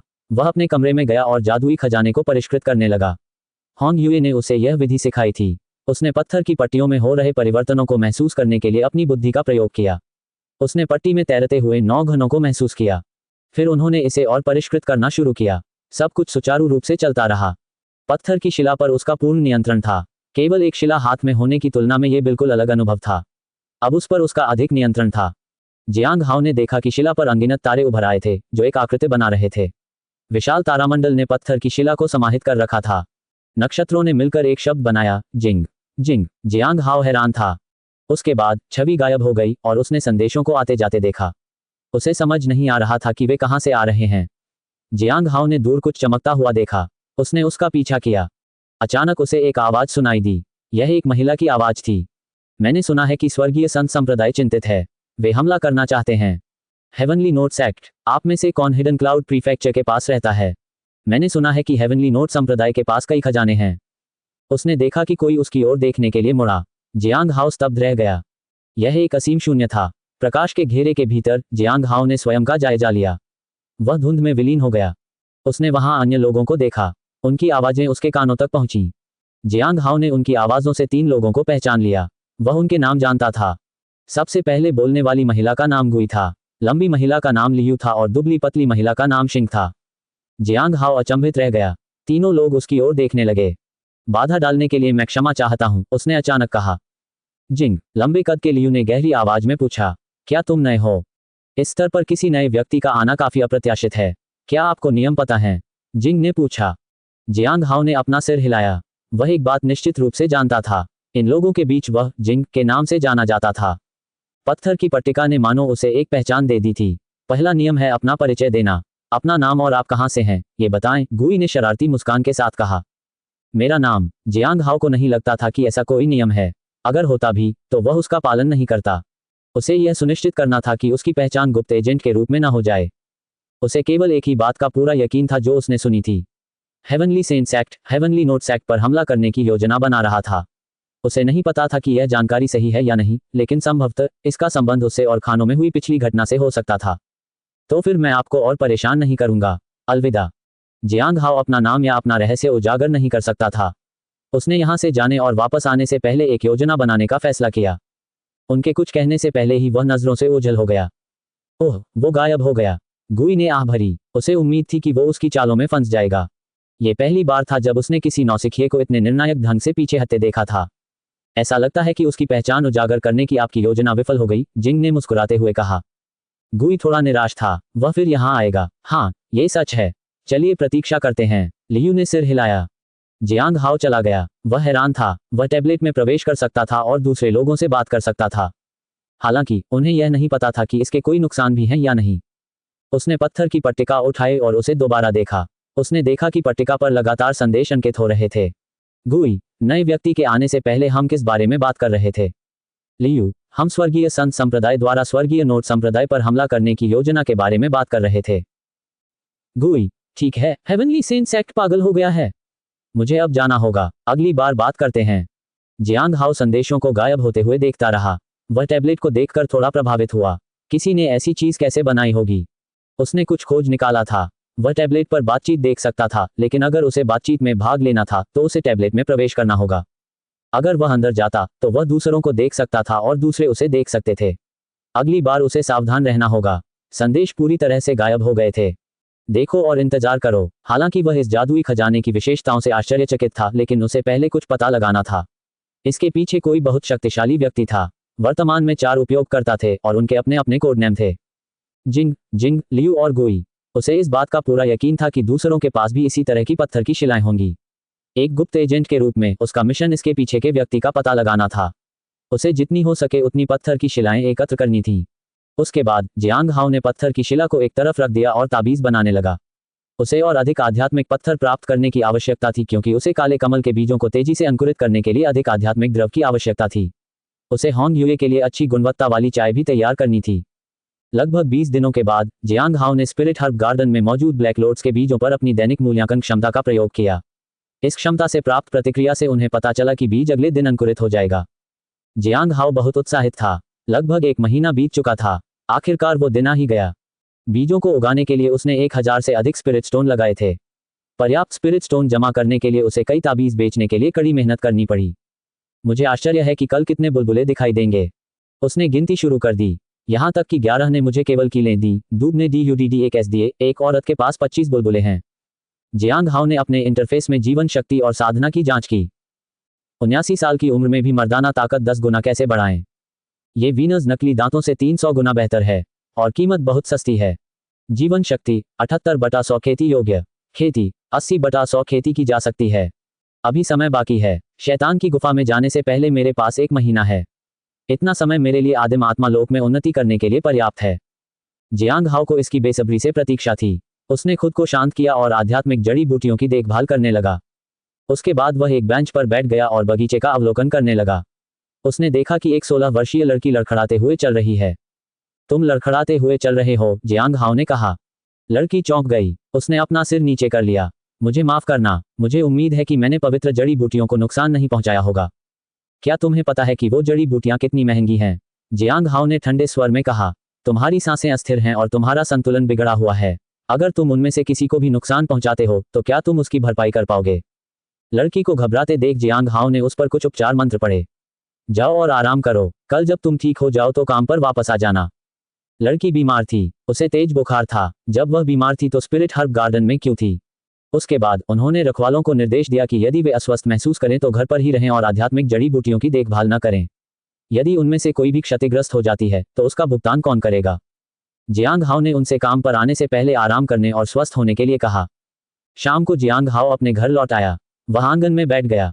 वह कल के बारे में इतना उत्साहित था कि शांत नहीं हो पा रहा था। अगर काले कमल के सारे बीज बुलबुले पैदा कर दें तो उसके पास 50 बुलबुले होंगे। सूर्योदय की प्रतीक्षा करते हुए जियांग हाओ ने पत्थर की शिला को देखा। उसने गौर किया कि बातचीत हमेशा उन्हीं 3 लोगों के बीच होती थी जिन्हें उसने पहले देखा था। उसे ये भी शक हुआ कि उस इलाके में सिर्फ 4 ही लोग हैं। वे तीनों लोग बहुत बातूनी थे और उनके पास काफी खाली समय था। अगर वह उनके साथ घुल मिल जाए तो वह गोलियों के बारे में और अधिक जानकारी हासिल कर सकता है। हालांकि उनके पास इतना समय नहीं था। वे केवल कभी कभार पत्थर की पट्टियों पर अंकित उनकी बातचीत को ही देखते थे। कुछ देर तक उनकी बातों को सुनने के बाद उन्हें एहसास हुआ कि उनकी बातचीत किसी महत्वपूर्ण विषय से संबंधित नहीं थी। उन्होंने उस पर ध्यान देना बंद कर दिया। अगली सुबह तड़के जियांग हाओ को स्वर्गीय सुगंधित दाव फूल के पास दो बुलबुले दिखाई दिए। फिर उसने फूल के पास सो रहे आत्मा पशु को जगाया। चलिए स्पिरिट हर्ब गार्डन चलते हैं। उस आत्मा रूपी जानवर ने अपनी आंखें मलते हुए कहा, स्वामी, आज हम इतनी जल्दी क्यों उठ गए? क्या आप अपनी स्वामिनी से मिलने जा रहे हैं? मालकिन, जियांग हाओ को कड़वाहट महसूस हुई। उसके शरीर में स्वर्ग विनाश गुविश होने के कारण उसके लिए किसी अन्य महिला के प्रति आकर्षित होना असंभव था। हालांकि होंग ह्युए थी जिसने उसे कुछ भावनाएं महसूस करवाईं, लेकिन वह तो सवाल से ही परे थी। जहर उस पर बिल्कुल बेअसर था। हालांकि स्वर्ग विनाश गुविश ने कई बार उसकी मदद की थी, इसलिए वह इसके बारे में आशावादी था। इसके अलावा ऐसा भी नहीं था कि विष के प्रभाव का इलाज असंभव था। जब तक वह मजबूत होता रहेगा तब तक सब ठीक रहेगा। मालिक, मेरे पास तो सिर्फ एक ही पट्टा है, क्या ये थोड़ा जर्जर नहीं है? आत्मा रूपी जानवर ने कहा। हमें दूसरा कब मिल सकता है? जब हमारे पास समय और अवसर होगा, जियांग हाओ ने कहा। जियांग हाओ ने पर्याप्त स्पिरिट स्टोन जमा करने के बाद उस जानवर के लिए गोल्डन कोर रियल्म का कॉलर खरीदने की योजना बनाई थी। क्या मैं इसे खुद चुन सकता हूँ? नहीं, जियांग हाओ ने जरा भी संकोच नहीं किया। गुरुजी, आपको ये समझना होगा कि मैं इन सब चीजों में माहिर हूँ। जियांग हाओ मुस्कुराया। कुछ देर बाद वे स्पिरिट हर्ब गार्डन पहुंचे। ओह हाँ, मुझे आज उस बाहरी संप्रदाय के शिष्य को ढूंढना होगा, उस आत्मा रूपी जानवर ने कहा और बगीचे से बाहर भाग गया। छोटे बदमाश, मैं तुम्हें पकड़ लूंगा, ये चिल्लाते हुए भाग गया। जियांग हाओ ने उस जानवर पर एक नजर डाली। वह एक बार फिर आगे बढ़ने वाला था। ये नींव स्थापना क्षेत्र के अंतिम चरण तक पहुंचने ही वाला है। ये बहुत तेजी से आगे बढ़ रहा है। जियांग हाओ ने भौहें चढ़ाईं। फाउंडेशन एस्टेब्लिशमेंट दायरे के मध्य चरण के लिए कॉल की कीमत लगभग 1000 स्पिरिट स्टोन थी। उच्चतर स्तरों के लिए कीमत 1500 से अधिक होगी। ऐसा प्रतीत होता है कि अपनी वंश परंपरा को जागृत करने के प्रत्येक कदम के साथ वह राक्षस तेजी से आगे बढ़ेगा। जियांग हाओ स्पिरिट हर्ब गार्डन में दाखिल हुआ। वहां बहुत कम लोग थे। आसमान में रोशनी हो रही थी। लोग अभी अभी जाग रहे थे, इसलिए बगीचे में अभी ज्यादा लोग नहीं थे। अगर गुई की बात सच थी तो जल्द ही युद्ध होगा। उन्हें आराम करने का समय नहीं मिलेगा। हेवनली नोट सेक्ट और हेवनली सेंट सेक्ट दोनों ही राक्षसी संप्रदाय थे। दोनों संप्रदायों की ताकत और जनशक्ति लगभग बराबर थी। स्वर्ग संत संप्रदाय के लिए स्वर्ग नोट संप्रदाय पर बिना किसी नुकसान के जीत हासिल करना असंभव था। आमतौर पर किसी भी संप्रदाय के लोग उचित योजना के बिना दूसरे संप्रदायों पर आक्रमण करने के बारे में नहीं सोचते, लेकिन स्वर्ग संत संप्रदाय का कट्टरपंथी था। जियांग हाओ बगीचे में खड़ा होकर उस जगह को देख रहा था जहां उसने काले कमल के बीज बोए थे। उसने राहत की सांस ली। ये सफल रहा। उसने खुद को शांत किया। उसने अपनी भावनाओं को प्रकट नहीं किया। दूर नीले बुलबुलों को देखकर आखिरकार उसे राहत मिली। यह उसके जीवन में पहली बार था जब वह एक साथ इतने सारे बुलबुले इकट्ठा कर रहा था। बुलबुले प्राप्त करने का यह वास्तव में सबसे तेज तरीका था। उसे बस चलकर जाना था और वे बुलबुले उसके शरीर में समाहित हो जाते थे। जियांग हाओ उस क्षेत्र की ओर बढ़ा और बुलबुले उसकी ओर उमड़ पड़े। ये संकेत उसे उसकी उपलब्धियों के बारे में सूचित करते प्रतीत हुए। जीवन शक्ति जोड़ 1, खेती जोड़ 1, खेती जोड़ 1, जीवन शक्ति जोड़ 1, जीवन रक्त की गोली जोड़ 1। उसके इंटरफेस पर मान लगातार बदलते रहते थे। जीवन शक्ति 80/100 विकास किया जा सकता है। विकास क्षमता 82/100 विकास किया जा सकता है। जीवन रक्त 89/100 खेती योग्य। खेती 90/100 खेती की जा सकती है। जीवन रक्त 96/100 खेती योग्य। खेती 98/100 खेती की जा सकती है। एक और सप्ताह में वह आदिम आत्मा क्षेत्र में प्रवेश कर सकता था और शैतान की गुफा के लिए रवाना होने में अभी भी 1 महीना बाकी था। वह अच्छे मूड में था। उसने अपने द्वारा प्राप्त बुलबुलों की गणना की। मेरी जीवन शक्ति में 17 अंक की वृद्धि होनी चाहिए थी और मेरी साधना 16 अंक पर होनी चाहिए थी।